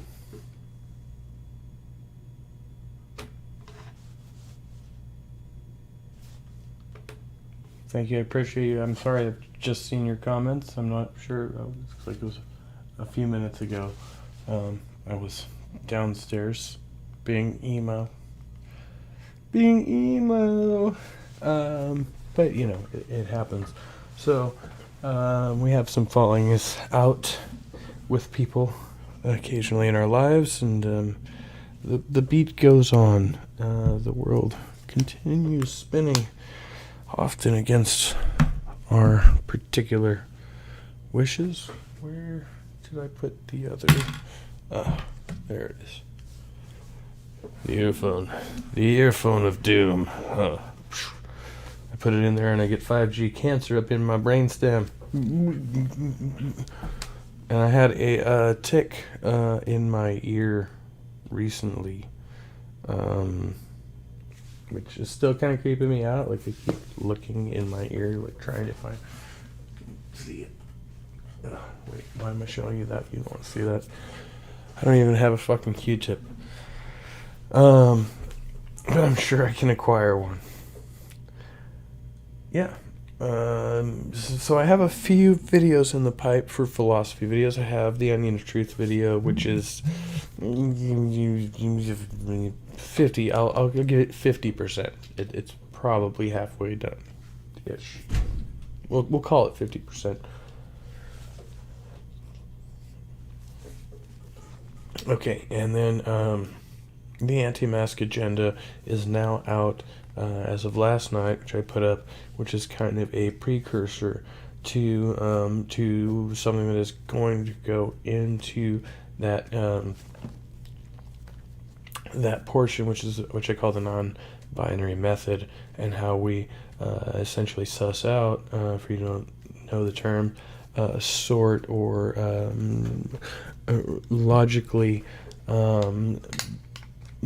compartmentalize those things which are and are not binary in nature, and what those binary values represent. Okay, something like that. It's philosophy-ish stuff. Junie, yeah, I mean, I don't want to. I mean, your comments public. I don't want to put it up. As far as income goes, I'm the worst, the most horrible mathematician on the face, or rather on the, I guess, flat domed surface of the earth, depending on who you believe. Anyway, no, that was a joke. I don't believe in flat earth. I swear it. I make roughly, no, let's put this, I make a little over $2,000 a month, before taxes, right, before taxes. That's working a straight 40-hour work week. I get taxed, and then I have to pay $500 a month in a child support, and now I have an additional obligation to the IRS, where they've garnished my wages for $80 a month. So that's been my situation, where they're just slowly chipping away at it. And I went through the whole thing where, a couple of years ago, I was working for almost half of what I am now, under a very similar circumstance, but I was paying much less in my living expenses, right? But I was working 80 hours a week, and I invested all that money, fancy enough, invested that money into trying to have a better relationship with my kids, and that all blew up in my face. And so I don't have a relationship with my kids now. I spend a lot of money going back and forth to court, and paying for events and activities and buying gifts, and I don't regret any of that. I'm just saying that you can do all that and it won't necessarily work out in your favor. I mean, I'm not trying to discourage parents who want to be involved in their kids' lives. I'm saying if you're at a point where there's so many forces working against you, especially in the state of California, it's not like that in every state. But fathers do not really have any rights, nor does either biological parent necessarily in the state of California over the whether the court deems what the court deems to be the well-being of their child, I suppose. And I think in some ways it's very flawed. I guess I wanted to.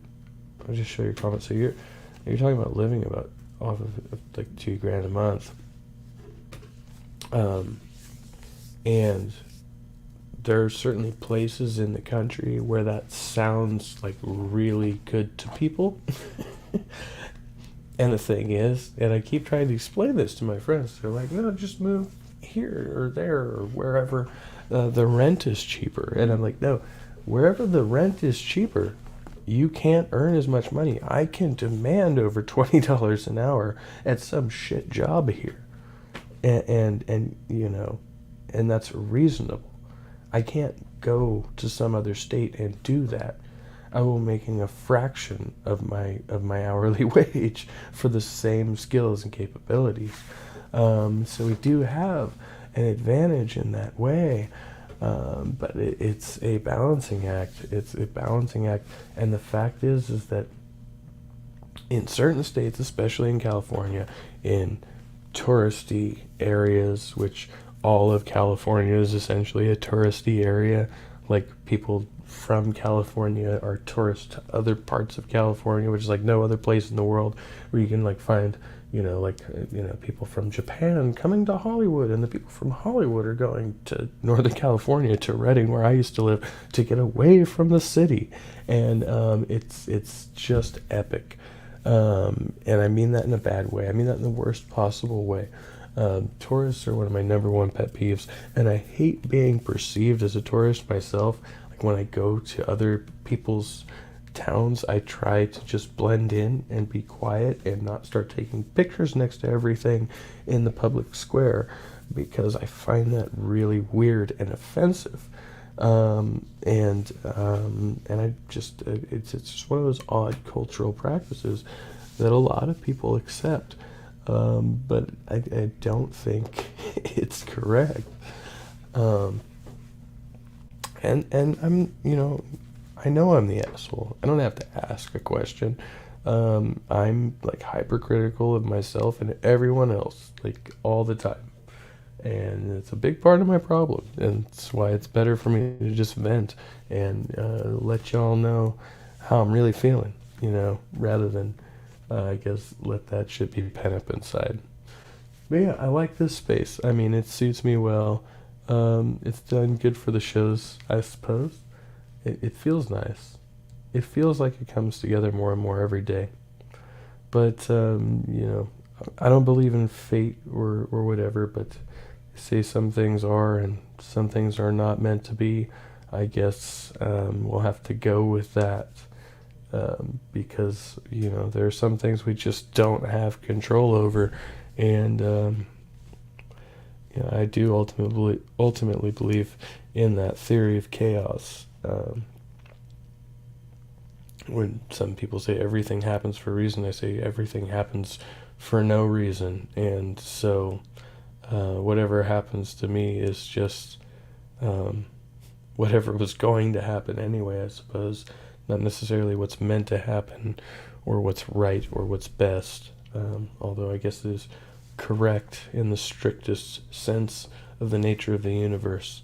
So, but hey, there are things worth kind of fighting for and worth kind of being stubborn and adamant about. Maybe this is one of them. Maybe. Like they're coming back, which is kind of unusual. Usually by this time they're done in this area, and I hear a lot of noise in the hallway. but there may have been other business people staying late as well, so I guess I shouldn't be terribly concerned about it. Going on 2 hours, doing well. I've done my thing. I don't want to try to do anything too serious with this hullabaloo going on out here. Oh yeah, that's kind of loud. Do you hear that? Bang, bang, bang, bang, bang. Let's see if we can play a YouTube video for intermission, I suppose. We'll go on a little bit longer. And I do need to have dinner here soon, I guess. But I want to keep this going as long as possible.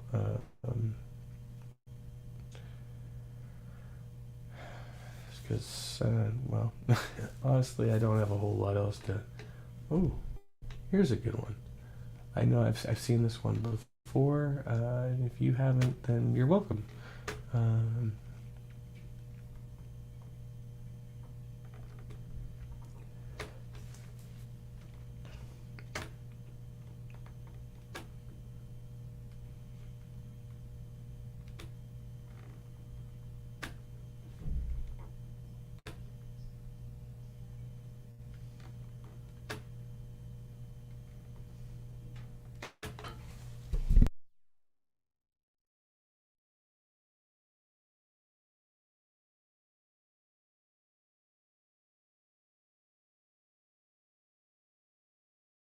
You're going to have to get used to asking questions.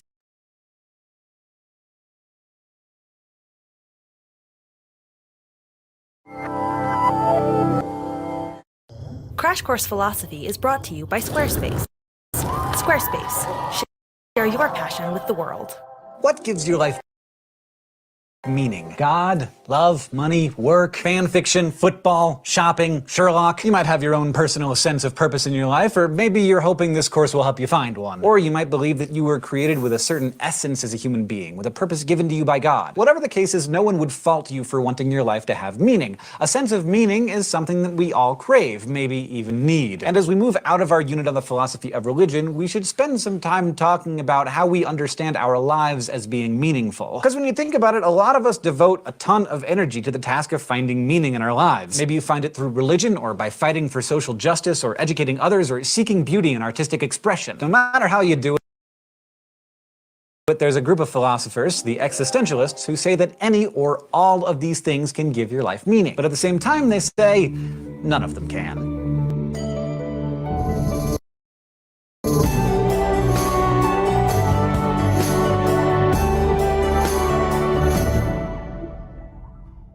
As you know by now, philosophy is about the dialectic. Someone puts forth an idea, and then someone else responds to it. Sometimes the response comes right away. In other cases, it takes thousands of years. Way back in ancient Greece, Plato and Aristotle took it as given that everything has an essence, a certain set of core properties that are necessary or essential for a thing to be what it is. If those properties were missing, then that thing would be a different thing. For instance, a knife could have a wooden handle or a metal handle, it really doesn't matter. But if it didn't have a blade, it wouldn't really be a knife anymore. The blade is the essential property of the knife because it gives the knife its defining function. Now, Plato and Aristotle thought that everything has an essence, including us, and they believed that our essences exist in us before we're even born. So by this thinking, part of what it means to be a good human is to adhere to your essence. Now, you may or may not know what your essence is, and you might be great at living up to your essence, or you may be awful at it. But the important thing is that your essence gives you a purpose, because you were born to be a certain thing. This belief, known as essentialism, was the standard view of the universe all the way up until the late 19th century, and it's still accepted by many people today. But in the late 1800s, some thinkers started to challenge the idea that we are imbued with any essence or purpose. German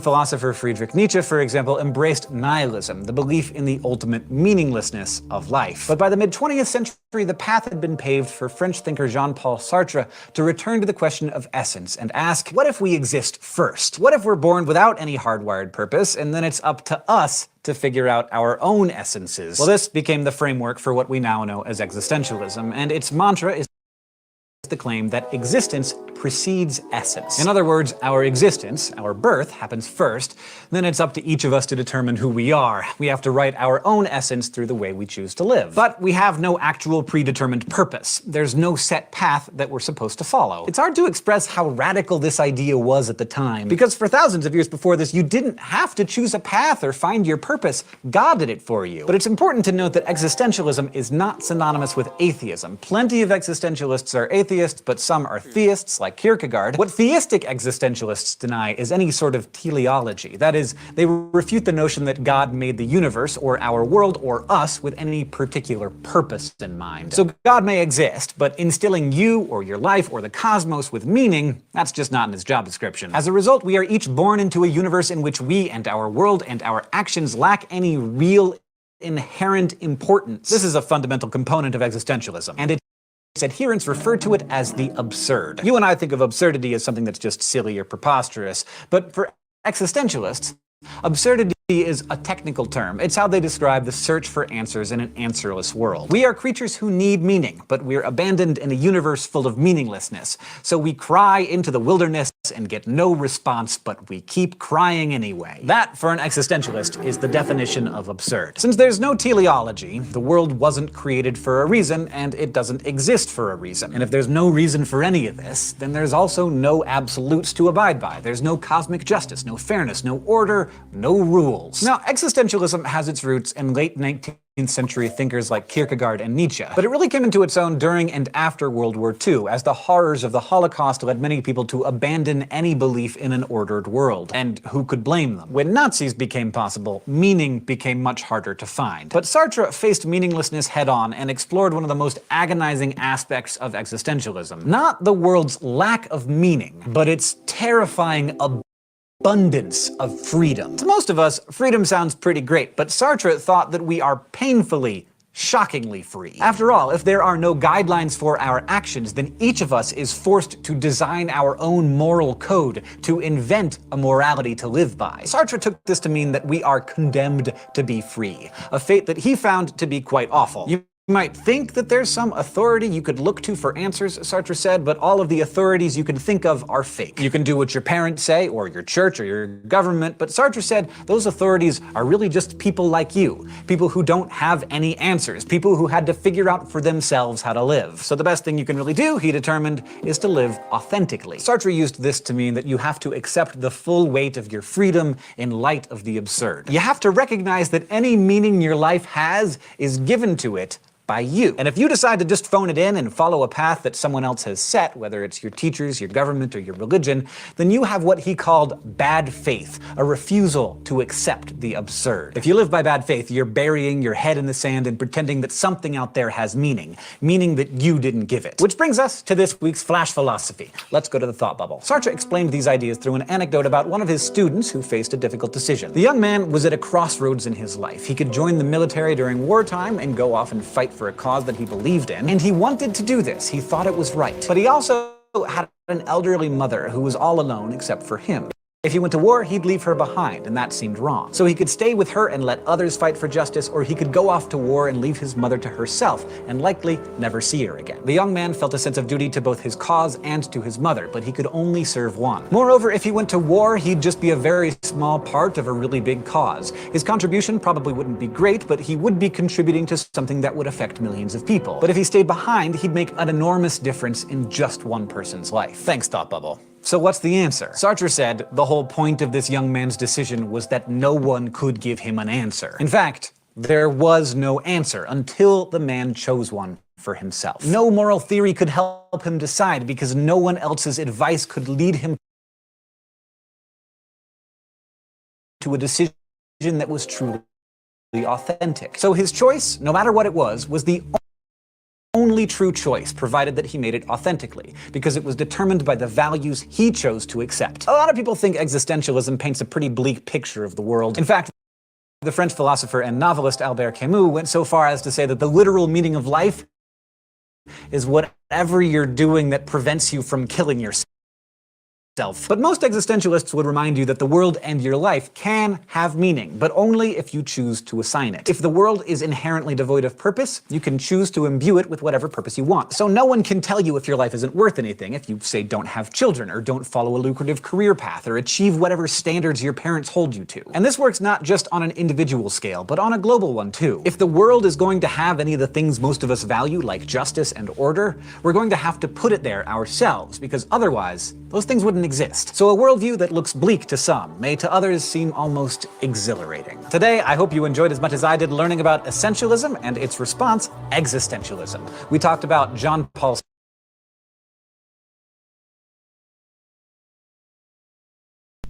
Yes, exactly. I agree. I agree with Hank. And, yeah, I'm having an existential crisis. But mostly just the financial crisis, I guess, or something like that. Yeah, I don't know. Working with what I have.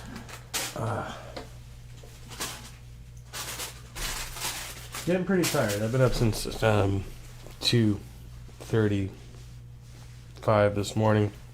So, yeah, I mean, we'll stay on a while longer, because I don't want to fuck off any more than I already am, right? You know, I mean, I'm, working for the weekend, so they say. I'll be working on the weekend if I'm fucking lucky, because a guy like me has to work every fucking waking hour of his life in order to live in a place like this. Without a shower. I mean, I'm not complaining. It's a good place, but it does not have a facility for showering. So, but there's nothing even close. I mean, you can go look at rentals in the area. There are some nice apartments right here, very near. And I'd gladly be there, but it's more than twice as much as what I'm paying now, and it's just not feasible for me right now. So that was my screaming Sicilian mustache, and I'll tell you what, I need to get a new one. They make the best frickin' frozen pizzas, and they all come. Most people don't realize they just throw out the box, but all the boxes have a set of those cardboard cutout mustaches. Actually, that one's from the front of the box, which is not actually meant to be used as a, but they have an actual a smaller one that's meant to be put there. Yeah, that's my favorite. And so there's a video which may have been trimmed up. I don't remember, but there is somewhere out there. There's a performance of me wearing that on the top of this hat. So where did I slung down low, so it ends up coming like this, and I'm looking through the mouth hole, you see, and singing. So when I'm singing into the microphone here, you see, this is the picture you get. It was pretty good. I thought it was good. I thought it was clever. We could have gotten better camera angles. These are the types of things I think of when I smoke marijuana. So you're welcome. You're welcome for all of this, everything. I don't even pay for marijuana. It's amazing. I think I've spent... Well, I did spend like $50 last month. But I still have the elixir. I did lose my vape pen. And I smoked the weed, but that was like a $10 eighth. So, I mean, it was a really good deal. I mean, I'm actually being frugal. Yeah, we all maintain somehow. I'm gonna have some cup ramen noodles for dinner, and I'm making that exchange, right? That's cool with me. I'm willing to make that trade-off, but I don't think I should have to go out and give blowjobs tonight to pay the rent. So I am considering making that OnlyFans page. I don't know if you'd buy that content, hit me up. I don't know. Might be able to work something out. Have to be some kind of a. I won't go there. I won't go there. Drinking that Jesus juice. Jesus juice. Jesus juice. Making my own music.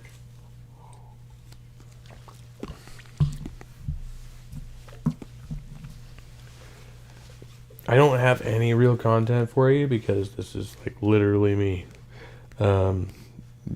doing this because I was like, yeah, I got to do this thing. This is almost a job right now. And I don't necessarily love the whole aspect of it being a job. And so there's that part of it, which makes it kind of like, yeah, and I really don't like asking people for money. And so that part sucks too. But, you know, like at the same time, I'm going to be here. Or maybe I could be out busking, but I've got to get one of these instruments in proper tune and actually rehearse a few songs because I haven't done that in a while, and you know it's a problem. It's a problem. I'm trying to get like all these projects done at once, and I cannot prioritize them myself. You know, it would probably be like I might be best to just like pay somebody to be my assistant or something. I don't know. I might actually save money that way. I'm fucking totally serious right now. Yeah, I don't know. I don't know how these things work. Not good at life. But I have survived this long, so there's something to be said for that, I suppose.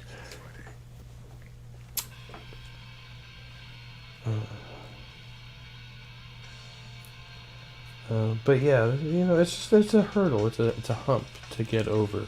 To get over, you know, this bump in the road, there will be another and another. And life is like a constant process of that. But you know, like I like to think I might come out of this, well, relatively unscathed. You know, like without much worse problems than I currently have. I had high hopes for being here, and I still do.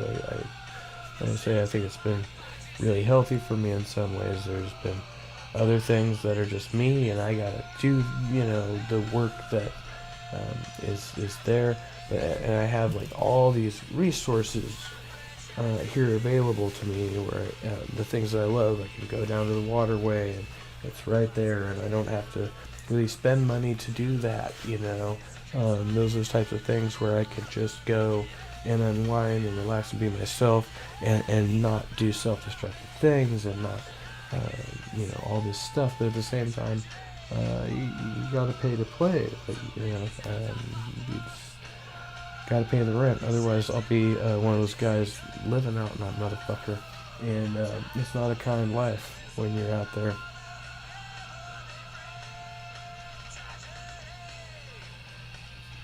I've been pretty on top of my rent, Tobin. So I was saying earlier, it's been a while. No, I have stayed on top of my rent up until now here, and I've been here a little over 6 months. I mean, a 1-year lease.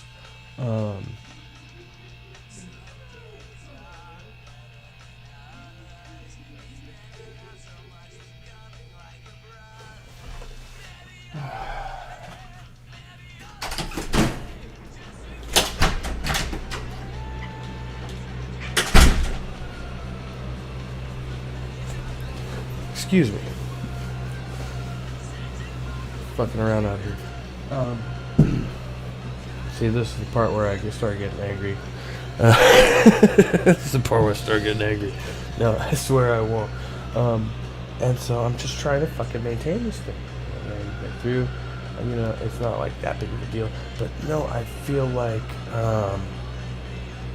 at the same time I've been able to write, and I've been able to oh God,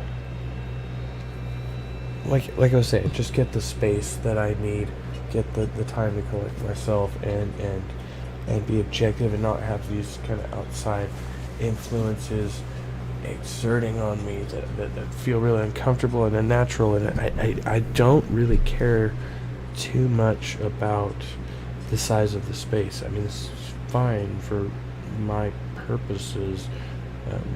Not having a shower sucks. It sucks donkey dick, but it's still ideal compared to other situations. And I've been told, like, I'd probably go find a gym membership somewhere for like $10 a month and go take showers there. It's just a little bit more of a hassle to have to get up a little earlier and go do that before whatever I'm doing in the day and stuff. But it's not like completely untenable. But where I've messed up with my job was taking some days off voluntarily and having my hours cut because of my mistakes and different things going on.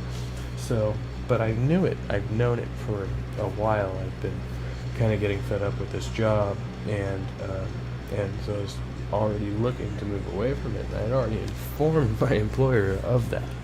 I was like, hey, like starting next month, I've got this other thing coming up, and I just need to get the onboarding done with this other institution to do this thing a couple days a week, and I can still work with you guys, but it's going to be on a part-time basis rather than a full-time basis. And this way I'm trying to kind of diversify what I'm doing so I don't feel like totally whelmed with whatever for my own personal reasons, because there's just certain things that I'm designed to do and certain things I'm not designed to do. Certain things I don't know. We all determine our own boundaries, and it was just crossing that boundary line. I was like, hey, I like this job, but I don't like it that much, and you guys don't pay me that well, and I feel like there could be more productive use of some of my time, and I want to go spend it, and so that has become a bit of an issue for me because my cockiness, my arrogance, in the fact that I have transitioned fairly seamlessly from my last couple of employers, right, and kind of picked my terms.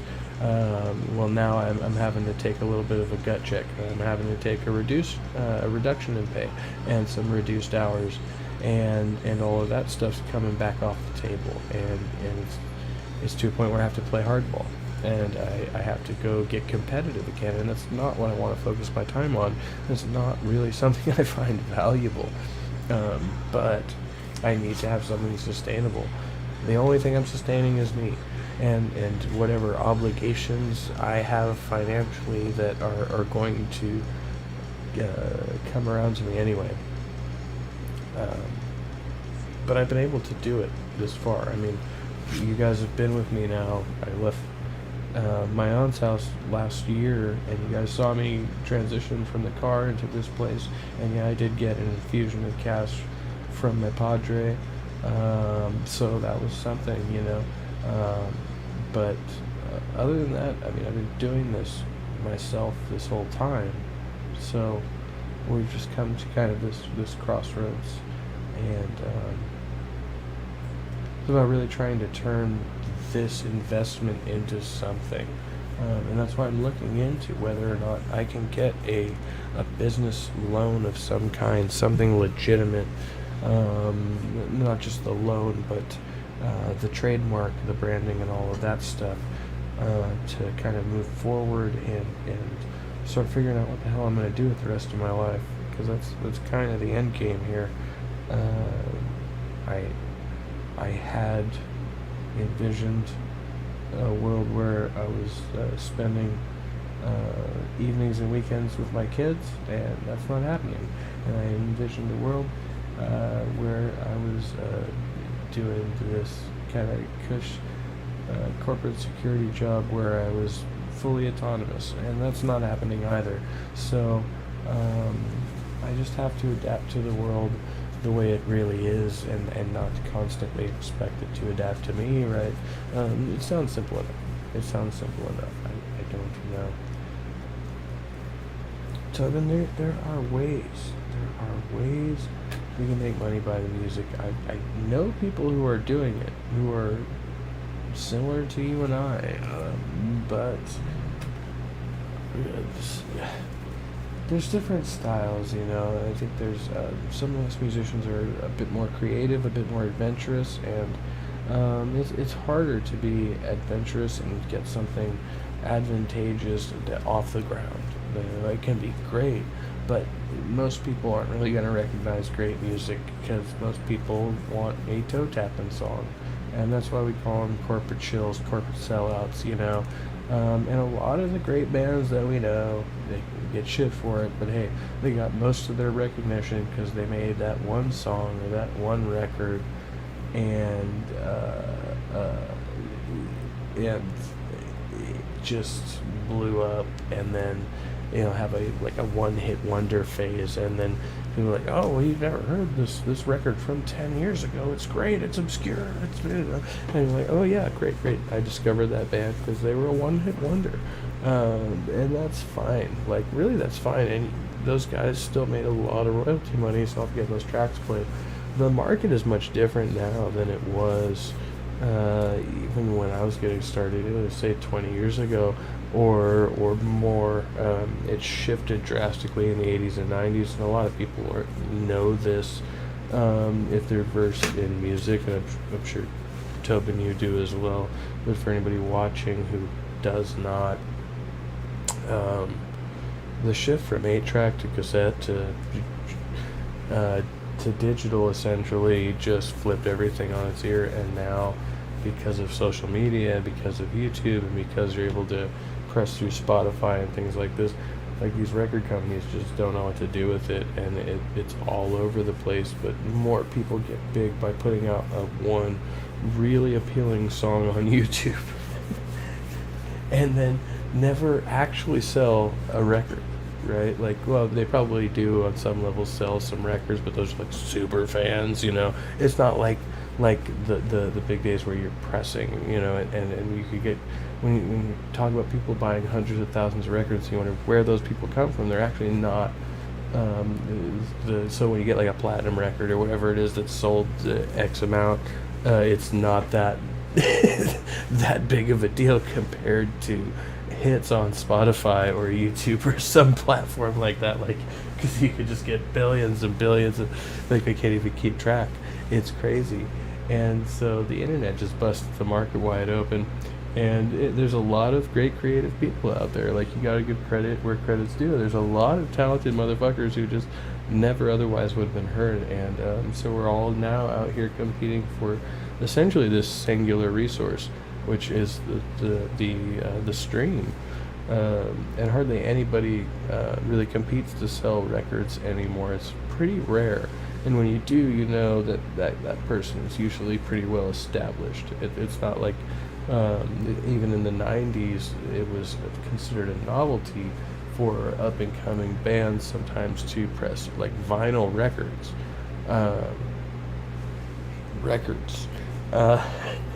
Which, even at that time it was hard to find a 7-inch player, but now it's even harder, and so now it's becoming a resurgence, a retro thing, where people are pressing more vinyl records, and now they're putting out the players again, and we're putting CD players in them. Like there's things to hook them up to your computer, and interfaces and stuff, and it's crazy, and you're just like, they said that thing was going extinct back when I wanted to do it, and now there's that resurgence, and you wish you would have done it, right? But at the time, you had no way of knowing. Those guys were rolling the dice. They're like, we're going to invest a bunch of money to make these things that might be obsolete tomorrow. And I did a little bit of that, but I didn't invest as much money. I was all DIY. I was all with the hand-me-downs. Everything I've ever done has usually been recycled in some sense. So I remember getting the cassette recorder, which was older than me, and then getting the cassettes themselves in a secondhand fashion, and then going through the process of actually recording over whatever was on that tape to white it out, or however you do that.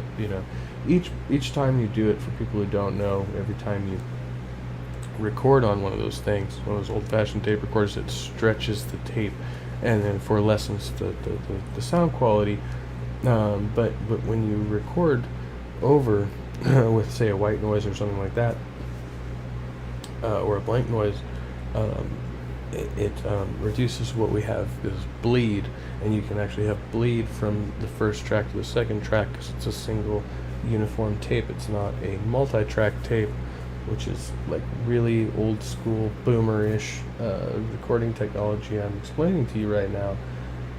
So we have a particular type of tape that holds multiple tracks, and then we have the tapes that you would generally get, which are, you know, recordable tapes, like Maxell or whatever those brands you would get. You'd be able to get those in like an 8-pack from the store, right? And then you can make your own mix and shit, mix tape, you know, one of those, right? And we'd record on these, and so we would get these things used. So you'd get like a pack of 8 of them for $1, but they had some shitty old country music or gospel music on them or something. And then so we would actually clip out and keep portions of these tracks, but then record the rest over with white noise, and then record our music over that. And that was how we got our original tapes.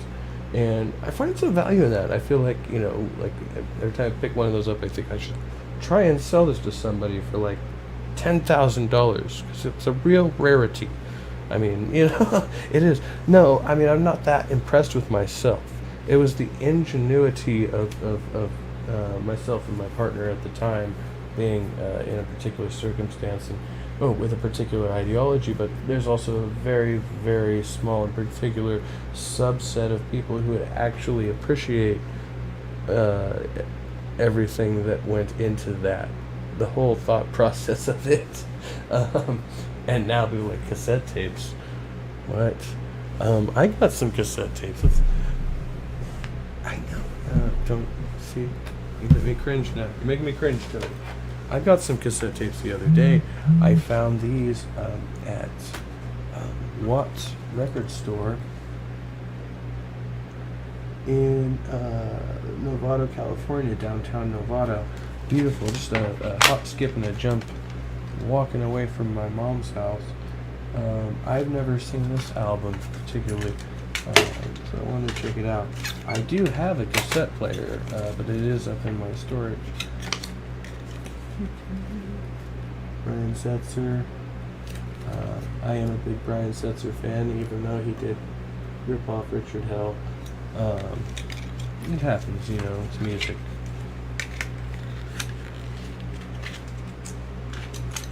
And then Warren Zevon is somebody who I hear a lot about, and I'm a big Zappa fan. And I'm told that he and Zappa are very kind of closely aligned, but you know, I've only heard the shit on the radio for the most part. So I got this one, which I've never heard of, Transversity, and yeah, we're gonna see what it's all about one of these days. The long arm of the law. The lyrics in this are so freaking tiny. I am going to need dun, dun, dun, my magnifying glass to read them. I do. Yeah, I can. Oh man, that is still barely legible. That is so small. I don't know how they printed it that small. That's crazy.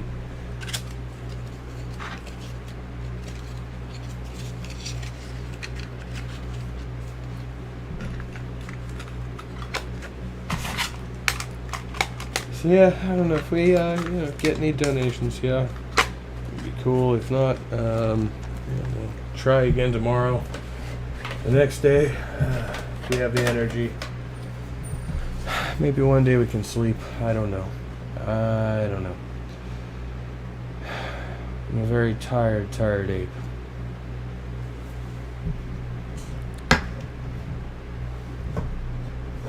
I wonder if I'm asking too much of the world. Generally, I am. I tend to wear people out. Yeah, if you missed it yesterday, we had some fun talking about the anti-mask agenda and how traits generally associated with masculinity are usually also associated with unhealthy behavior and sociopathic mentalities. And how that's not necessarily what masculinity should be. However, it is indicative in the stereotypical model in most modern societies. And so I was kind of talking a little bit about that.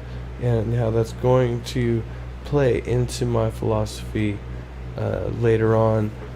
Stupid Monkey Philosophy Network is going to be pure philosophy. The podcast is still going to be a bit of a variety show, but it will be much less me rambling about these things because it will be over there. However, there will be some overlap. We're going to have a little bit of the here and there mixed together, because Trusty Apes need Stupid Monkeys in order to function. It's just like you have the right and the left hemisphere of your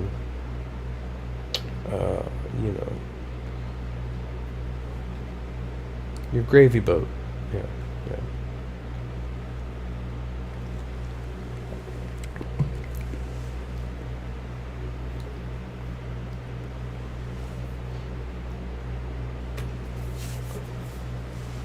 I have never heard of them, the Hates, but I'd be interested in a bootleg copy if you could spare one. I'm always down with shit like that. I have bootleg copies of other people's music too. I keep that whenever possible. I consider it an honor if I were to be bootlegged. I have sold a couple of records at shows, and I've had a couple of sales on Bandcamp. Which is not helpful because I sell myself short, because I'm always like, well, yeah, if you want to pay for it, fine, but it's free anyway. And of course, people take the free option.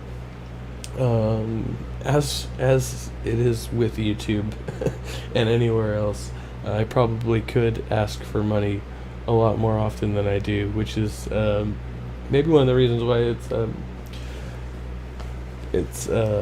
I don't know. I don't know where I was going with that. I try not to make a thing of it.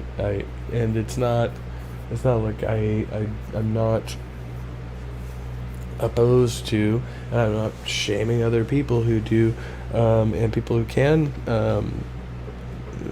function in a certain way where they don't maybe have to work as much or work as often or whatever. In some sense, I do envy that.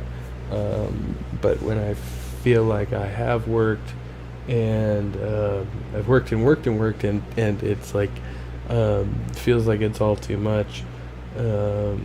It's hard to feel ashamed and kind of just put on this happy face and not be sarcastic and not wonder what it's all for. It's like not like all for like what's this life for, but like, why am I maintaining this fucking job, and is there any value in me being in this office, and what is important to me today, and what is it still going to be important to me tomorrow, and all that stuff. And it's like, how much of this is just me becoming accustomed to a routine? Like, there's just so much that goes into that, and it's just, at the end of the day, it's just baffling. I don't want to tell you what I want.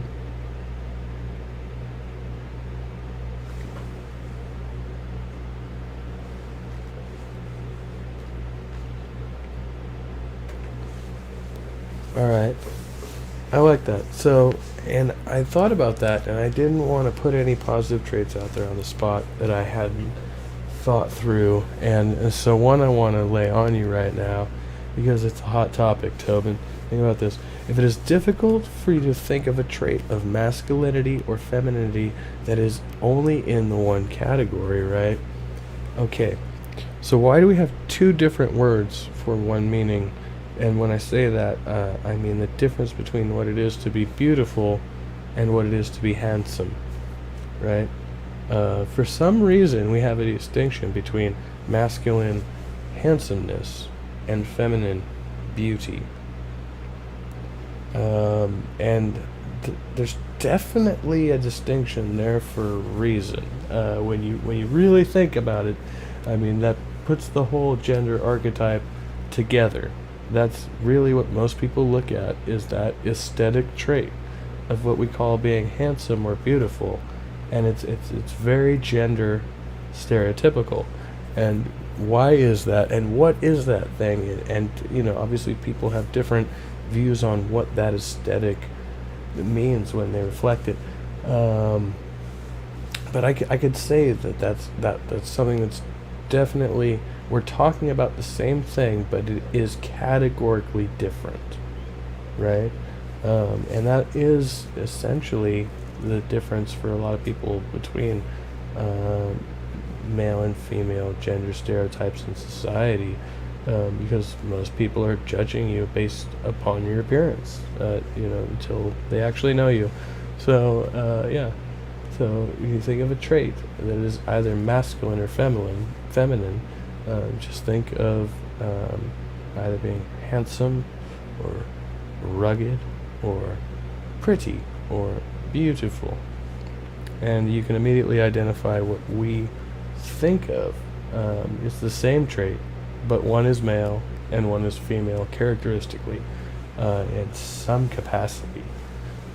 Yeah, it is an interesting thing. But when we talk about objects and we think about actions, right, are men stereotypically more evil than women? Is that a masculine or a feminine trait? No, evil is a universal trait, right? So philosophically, you're kind of, but you know, is it more likely that a man will commit a murder? Yes, but is it more likely that you will not suspect a female of committing a murder? Yes.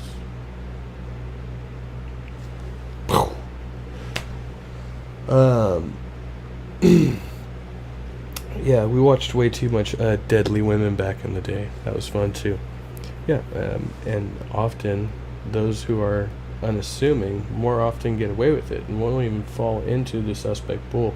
You had women, elderly people, and children all fall into that category where they got away with things for years, if not permanent, if not forever, that they've done because they were not assumed to be a dangerous character, and we came to find out in fact they were. So often these things are arbitrary. There are statistical values to certain things. A man is more likely to kill. Why is a male more likely to kill? Well, often I think you'll find it's because of the expectation, the role, the psychology, and those expectations that have been placed upon him by society, by his interpersonal and familial relationships. And a male is more likely to feel pressured to do such a thing and feel that that is the honorable and manly thing to do, to take a life under whatever circumstances. And so yes, a man's more likely to kill by dint of being a man, but only because society would actually expect that of him in the first place.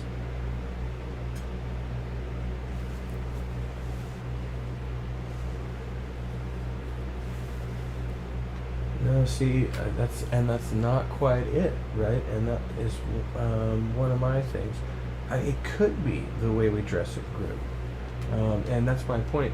I am such a person. I believe if I dressed and groomed slightly differently, I might be, and have been, so I know this for a fact, more likely to be mistaken for a woman, right? Not all men can do that. Like, they can dress up however they want to. They will never ever pass for a woman, without maybe some reconstructive surgery or gender assignment or whatever, and they would still be a woman of what people would consider a non-feminine form. And even my form is, I have to lose weight. If I gain weight, I start looking more masculine.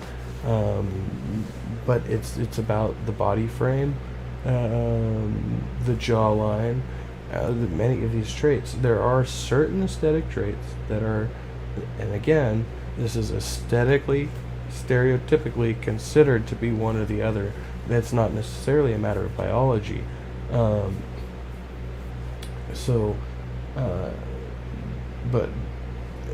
But it's not about the individual, right? Right. So it's not, I can say, hey, look at me. I think I have handsome arms and a beautiful back. What do I mean? I feel like I have like my arms, like I said, if they're muscular, they feel masculine, they feel strong. But if I look at my back, I see the back of a woman I would like to be standing behind naked. You know what I mean? Like, I'm like, oh, if I look at myself this way, oh, okay, I see it now, right? I don't quite have the booty for it, but I've got that back.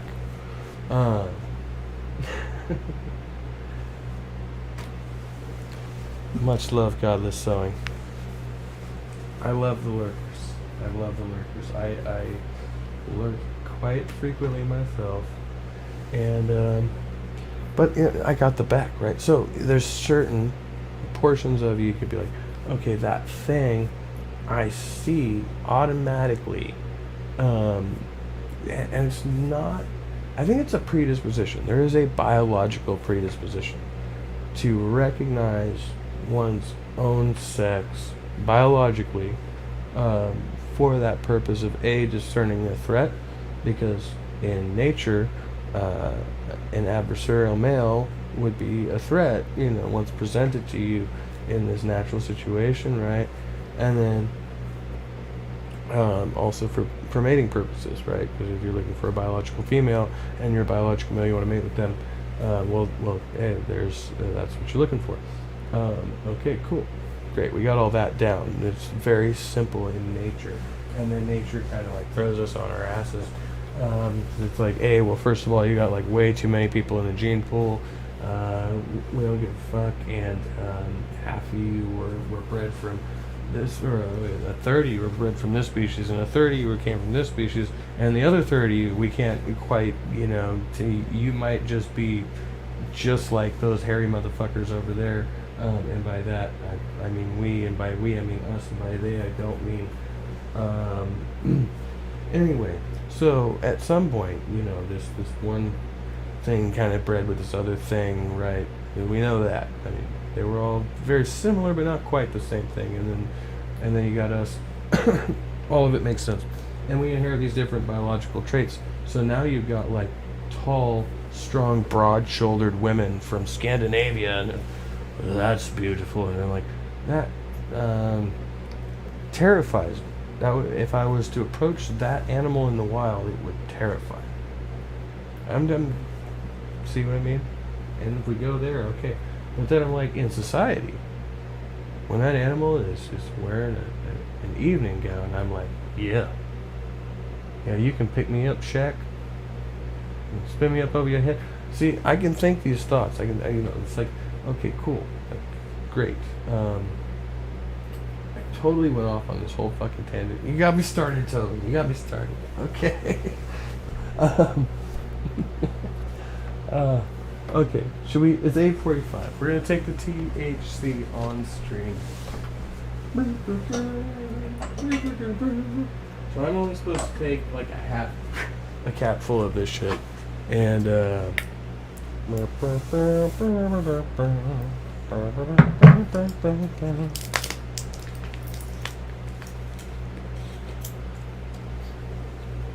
but no, I mean, there are a lot of big, beautiful women out there. There's a lot of big, beautiful men out there. See, that's what I mean. It's that whole gender stereotype. They got y'all fucked up. I mean, beauty is in the eye of the beholder, but being handsome and rugged only applies to strong, tough, masculine, dark, tall men with mustaches like mine. I don't know.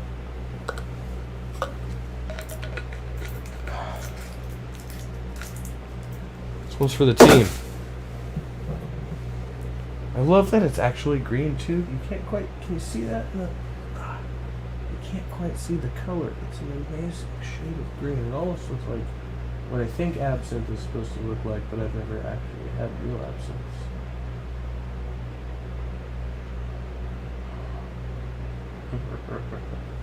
Alright, down the hatch. Yeah, I'm pretty sure this is like triple the quantity I'm supposed to take. Okay. Good stuff. It's easy to drink. It's flavorful. I just know what's coming.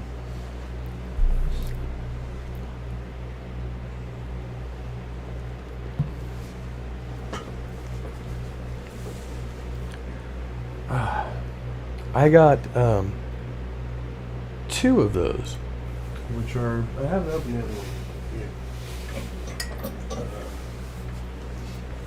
1,000 milligrams per bottle, 1.75 ounces. And so I got 2 bottles of this for $8, which I was like, that's pretty damn good. I was not displeased.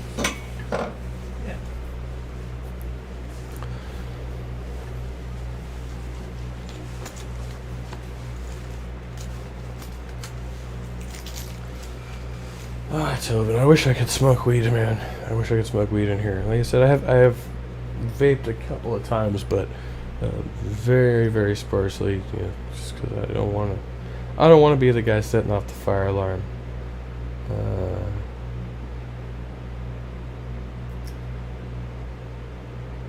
Also, I like to stay on good standing with these people. They actually, I mean, you know, for what it is, for being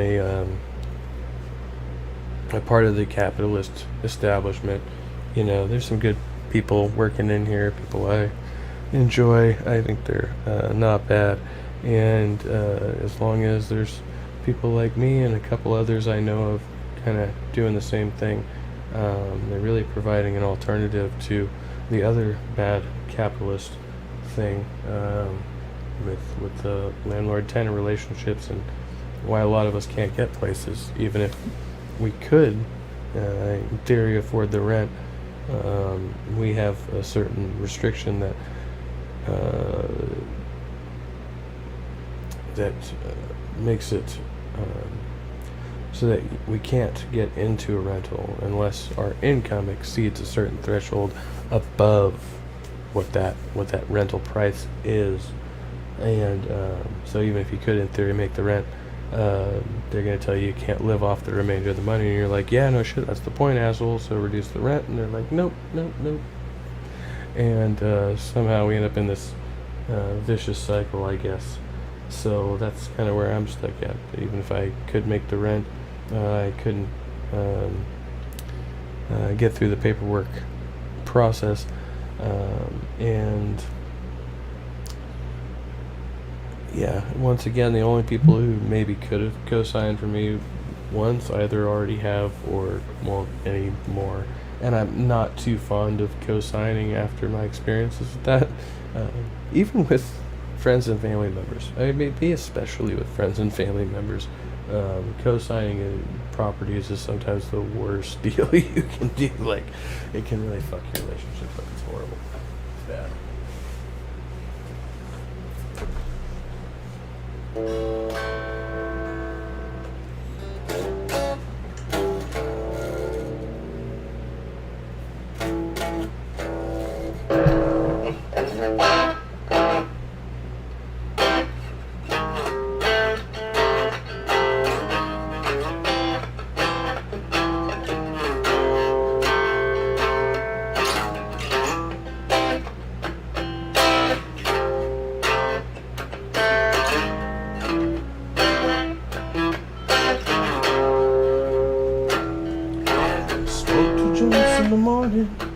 I smoke 2 joints at night, smoke 2 joints in the afternoon. It makes me feel alright.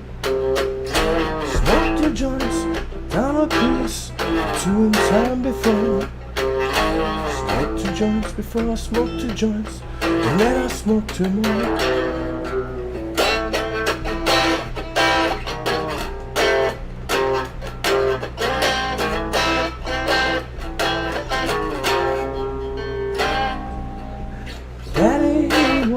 Told me, son, you'll be hard-working man. Mama, she once told me, son, you will do the best you can.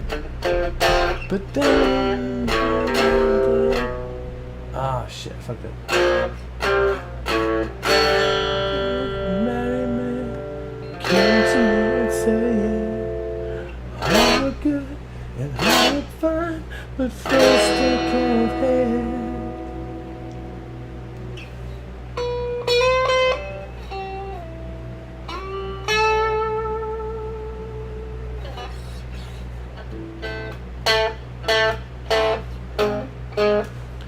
I don't know. I just felt the inspiration. Yeah, I think it's something similar here. 3 times the monthly rent. That might actually be a federal thing. I'm not entirely sure. Either way, I think it's crap. It's crapola, especially when you can't get a cap on the rental amount, but you can damn sure get a cap on the. I apologize for that. That must have been awful. The income. Yeah, I guess you could be making prevailing wage, but that's pretty.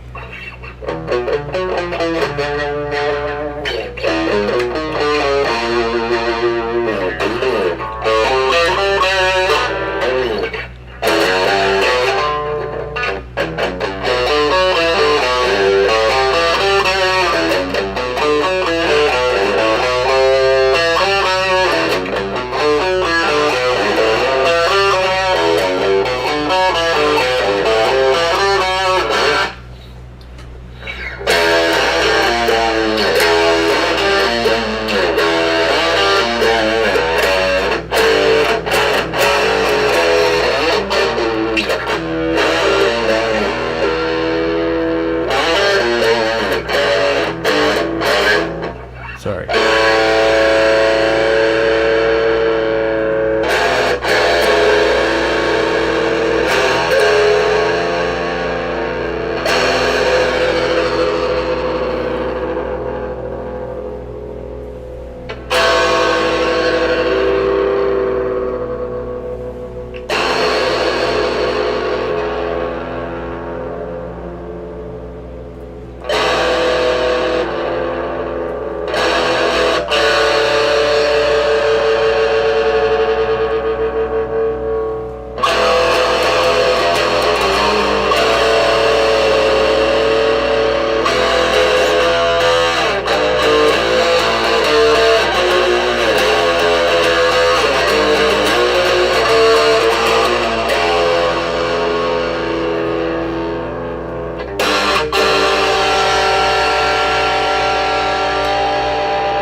It's not working out.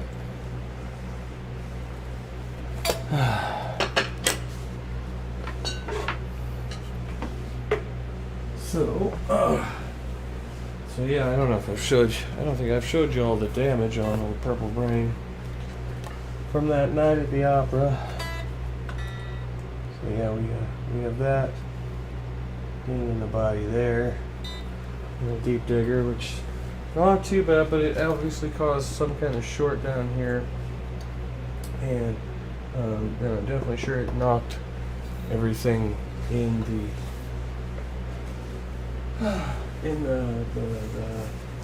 the bridge out of place, the Tremola Bridge, which already had not been set yet. So it's far worse. And that guitar needs a lot. Let's see about this one. This guitar needs a lot too, but this guitar has been with me forever and a day. Just won't die. I love this bitch. My bad.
can't pay for shit. Wacky ass motherfucker.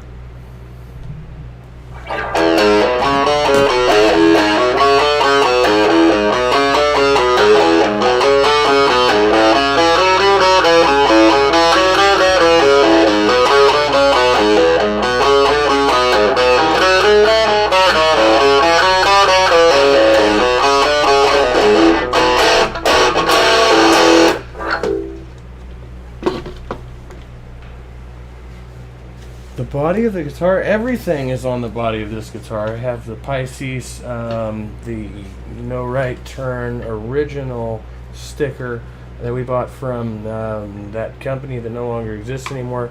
Jesus fucking Christ. Falconet Highlight Bomb. Unfortunately, their sticker got covered up by Falconets for some reason. Rude Intoxicant are brothers from Napa, California. This is when I voted for Obama the second time. Oh no, it's over here. Over the word whore. I had written the word whore because I was angry one day. This Calicide. This sticker said fuck the IRS. There's a dragon, an American flag, and of course the lame insignia drawn by none other than John fucking Finister, the world famous and more or less renowned drummer. And at this end, you see this tiny little sticker is 0 for 0. My friend from Sacramento's group from years of yore. This was a cutout for a button that my former spouse and I were going to make for the band. That ended up in the scraps, and I taped it to my guitar. There's just all kinds of things. I also have this camouflage duct tape I found one time, and this other variety of polka dot tape that I found amusing as well, but it was a kind of a thin one. Oh yeah, and this used to be a police badge. Yeah, from the Sacramento Police Department. This one says danger, watch for wires. There's another No Right Turn sticker underneath this one you can't see that's worn off from my fingers, but it says warning, you're too close, dumbass. Go stand somewhere else, stay away from my shit, and stop reading my sticker, you nosy bastard. I thought that one was quite amusing. I've always found my guitar to be a kind of a bastion for all things strange. It says it's open here because it is the semi-hollow body, so that was a clever pun of mine. Also, no penguins. No penguins. Don't ask about that one. These are signs of America. This one says I'm a visitor. Statue of Liberty upside down, the American flag, liberty and justice for all. There's like a little tiny picture of the Constitution there, and you know, because I'm a sentimental bastard, even though I hate this fucking place, I still kind of, you know, like it too a little bit.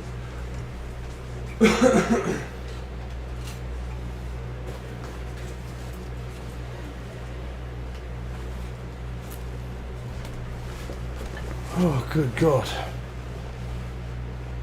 I've been live for over 3 hours by myself, so you know I must be fucking desperate. Desperate for attention! Fucking dicks.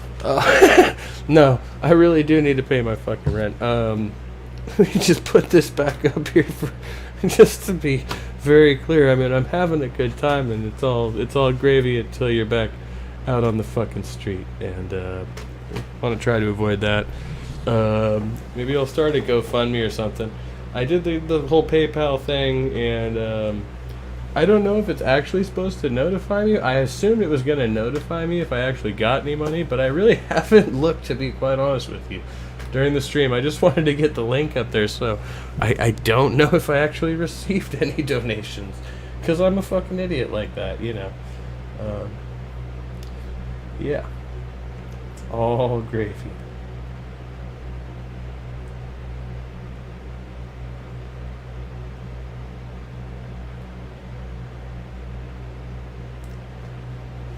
Good God, man.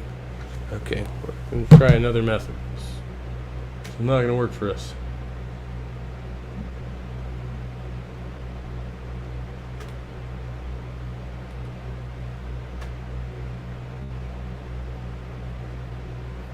you're streaming for 3 hours for donations. You haven't even checked your fucking account, you dummy. This is the mind of an ADD autist or whatever the fuck it is I am, I guess. Hey, what's your name, Dick Asshole? Yeah. Just call me Dick Asshole. It's fine. Power of Christ compels you. Oh, son of a bitch. I mean that respectfully. Why is it natural for me to look over and talk into my microphone like I'm looking at the microphone? I know the computer's here because I'm fucking using the thing. And then I like look over here like the microphone's a person. I think that's hilarious though. I love this. I need to just do this more often. I get like a mosaic right here in front of me. So you'll be here just looking at me, staring at this and you're like, what's over there?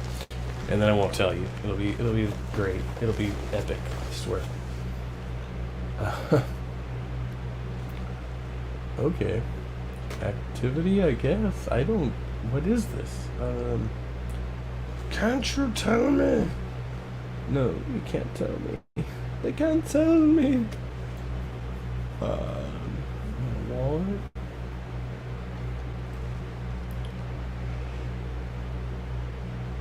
It's not showing my fundraiser. Is my fundraiser still active? I don't know.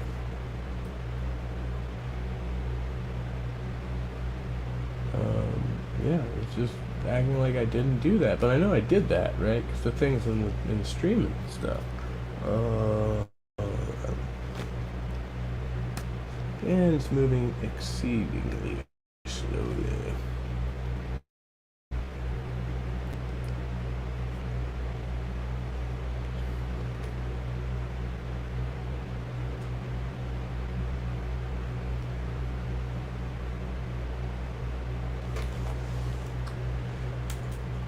Thank you, my friend. It is that guitar has been my baby for many years, and yeah. Somebody was asking me recently what I was going to do with her, and I was like, well, it's either getting, and she is a her. For whatever reason, I'm just putting that label on now. No. My friend was asking me what I was going to do with her, and I said, well, obviously it's either gonna be she's gonna get like totally like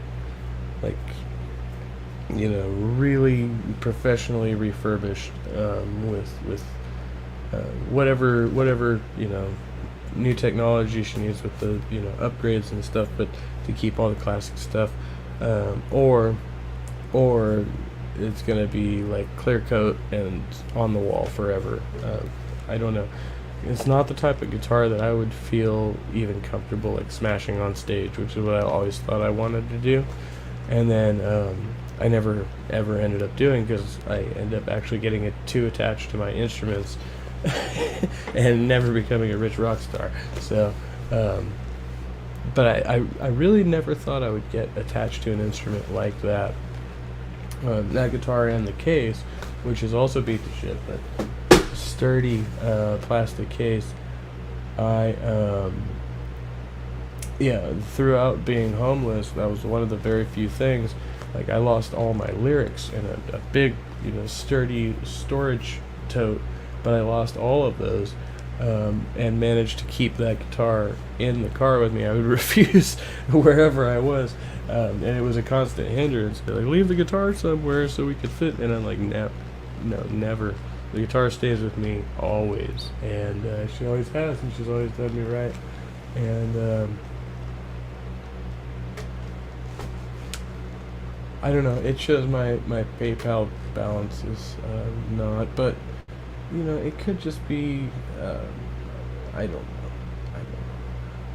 I'm not exactly. I know there could be okay, there it is. Okay, there's the fundraiser. See, it's not showing yet. I don't know how long it maybe takes to go through. Guys, I've never done this before.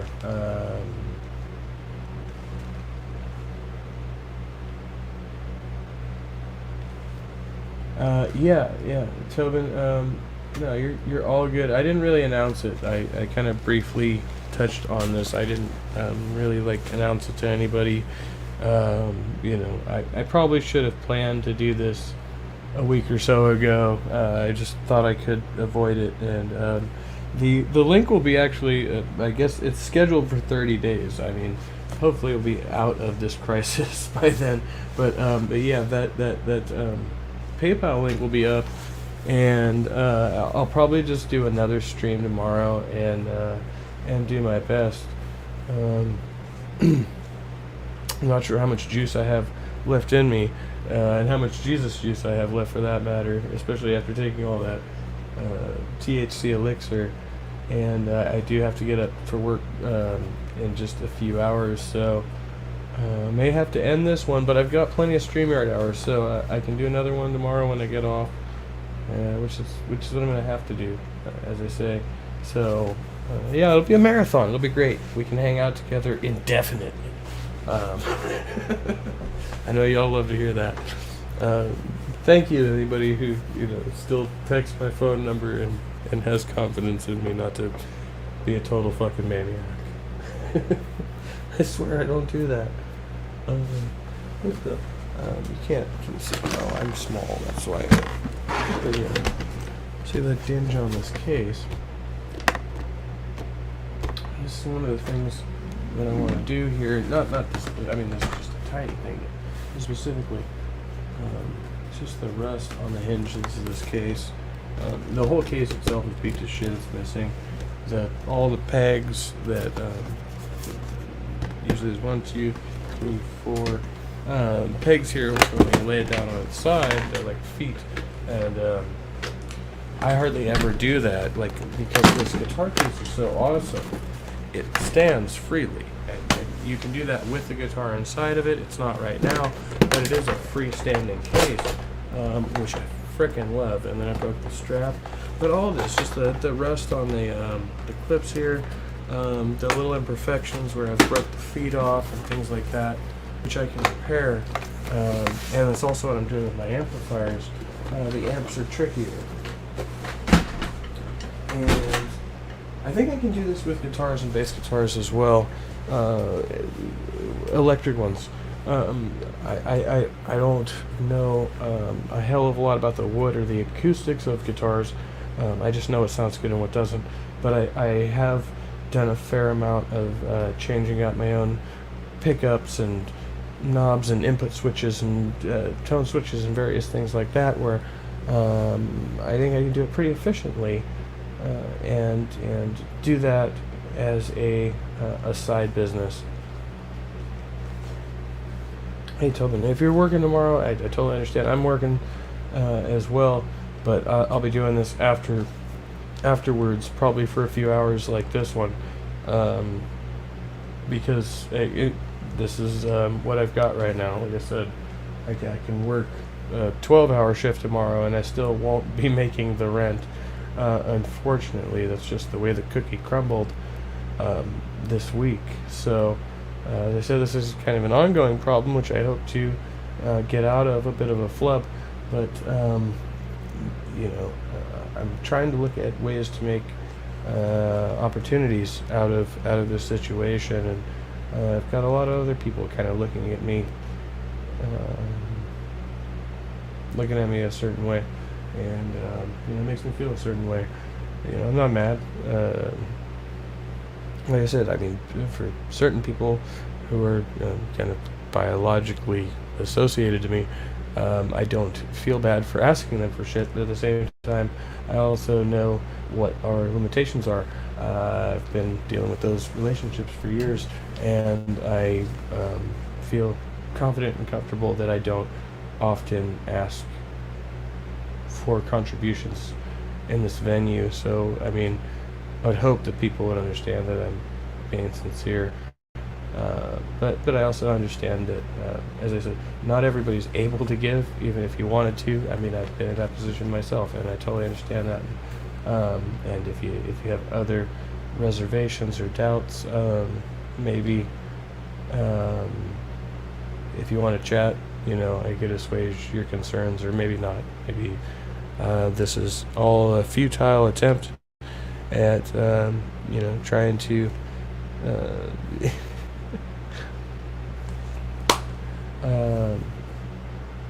trying to hold on to something that isn't meant to be, I guess, for lack of any better term. It is what it is. We try our best, and sometimes we succeed, and sometimes we don't. I guess that's all that really is, and I can't make much more of it than that. We can drive ourselves crazy that way.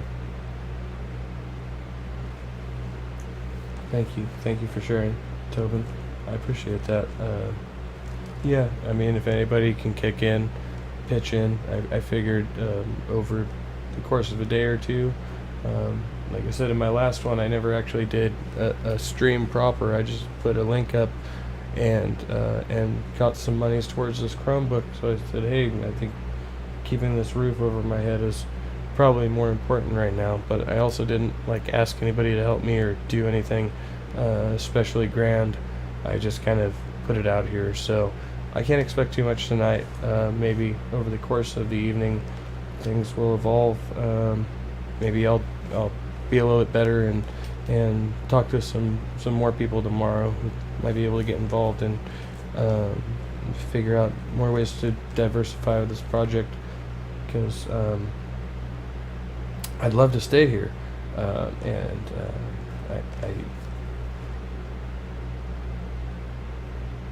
I think it's a work in progress, and I think it's worth keeping.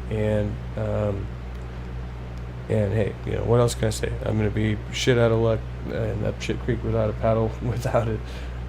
So maybe that's an incentive or something. But I sincerely do think that there has been a lot of positive come out of this experience, and maybe a way I can grow, and y'all can grow with me. We grow together. We'd be like the tree when it gets split in half by lightning. You ever see those trees? They cut in half by lightning, and then they grow back together, but they've got that gnarly black patch at the base, but you see where it comes back up, and it swirls around. We've got a bunch of those out here.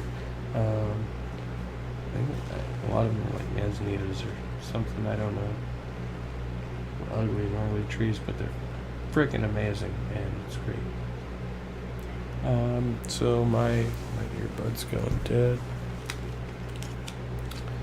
I don't know if my left one's gonna hook up or not. Let's try. Oh yeah, it's connected. Okay. Put right away. That's what I love about these ones. And I'll stick it in the case, and now the right's charging while I'm using the left. So when it works right, it's great. Sometimes it will glitch out on me for no reason. It sucks though. But those are pretty decent earbuds for whatever I paid $13 for them or something like that.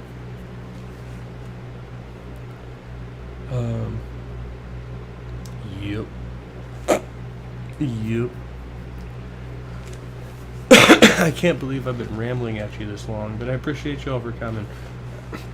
I know Tobin's here, Tobin Templeman, Godless Sewing, my friend and compadre, Titan was here, Junie the Apostate, for everybody who's here live. For those who aren't here live, if you're viewing this and you're at this juncture, you are a very, very faithful person, and I'm sorry, but you're welcome. Also, I don't know. I'm conflicted about how to feel about that, but donate. There's a link in the description. If you can, please donate. Don't feel like I'm holding you at gunpoint or anything. Obviously, I have to graciously ask for any help I can receive, if I can receive it, and if not, I'll have to go out on the street corner and get busy. No, we're trying to avoid that. I have been considering starting that OnlyFans page. See, we're gonna do this right. See, it wasn't quite as we had the moment. Oh,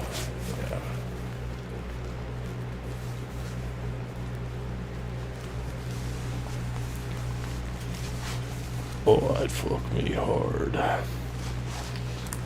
Oh shit. Did that just happen? I'm sorry. I'm sorry. I'm sorry. How long has it been since... Has it been like maybe 20, 30 minutes since I drank that elixir? Alright, I might be feeling a little bit. Just a little bit. But I'm totally serious. I'm vibing with y'all. And that's all I got to say. I really don't have much more to say about that.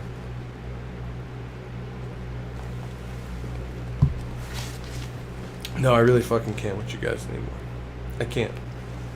I just cannot.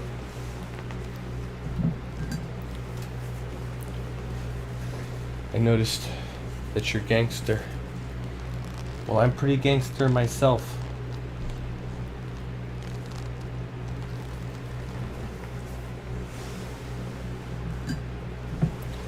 It's the first gift my oldest daughter ever received. Alright, I'll play you a song before we go. I think 9:19 is the way to go. Because you can't drag it out much longer, you know, without the proper planning and the protests and the guests.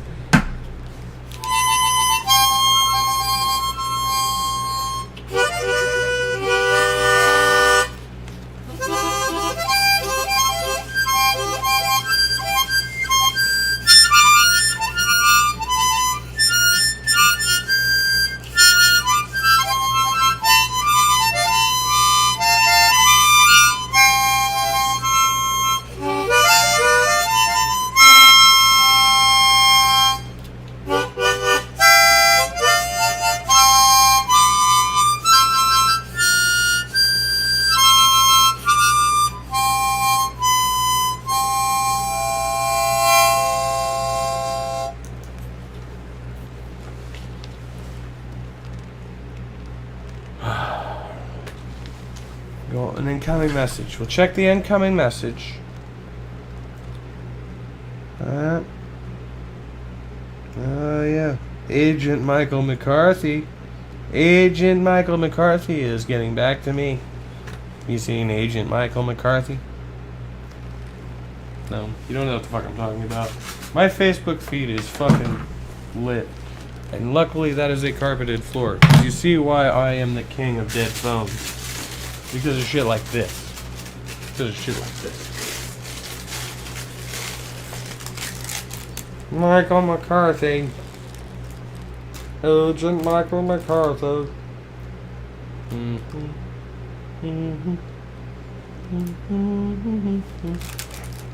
What? Wildheart is doing the Richard Madsen after show? No way. No way. You see this?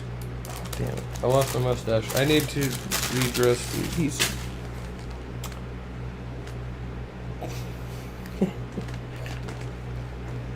I'm way too involved with y'all. I'm way too fucking involved with y'all. Swear to God. Alright. 321. Okay, I can play a better song without the harmonica. The harmonica is not my finest instrument. It's fun, especially when you're under a bridge. When you're under a bridge, the harmonica is like fucking off the hook.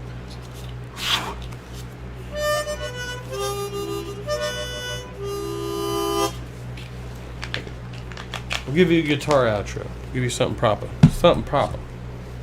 From your daddy.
Well, now I hear somebody in the next office.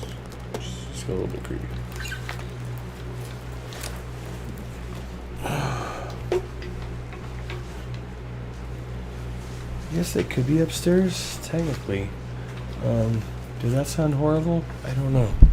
We'll find out on the next stream. I didn't think the last one sounded too bad.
Alright, well, we gave it all we got. We gave it 3.5 hours. We gotta save some streaming hours for tomorrow.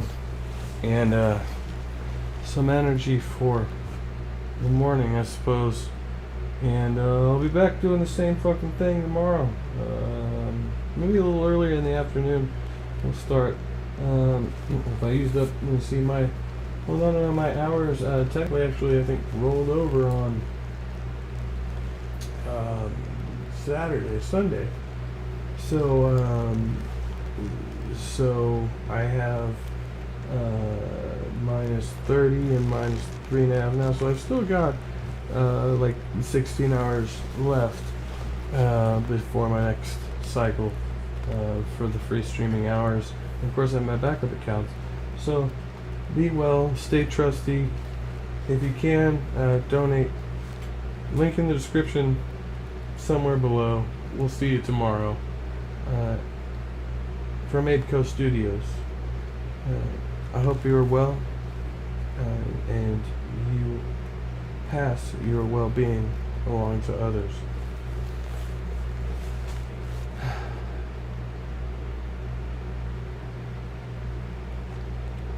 I'm sure I sounded horrible, but I appreciate you. We'll try it. We'll give it a shot, Tobin. We'll give it a shot. Seeing some people doing some things, find them impressive. Maybe we can do those things too.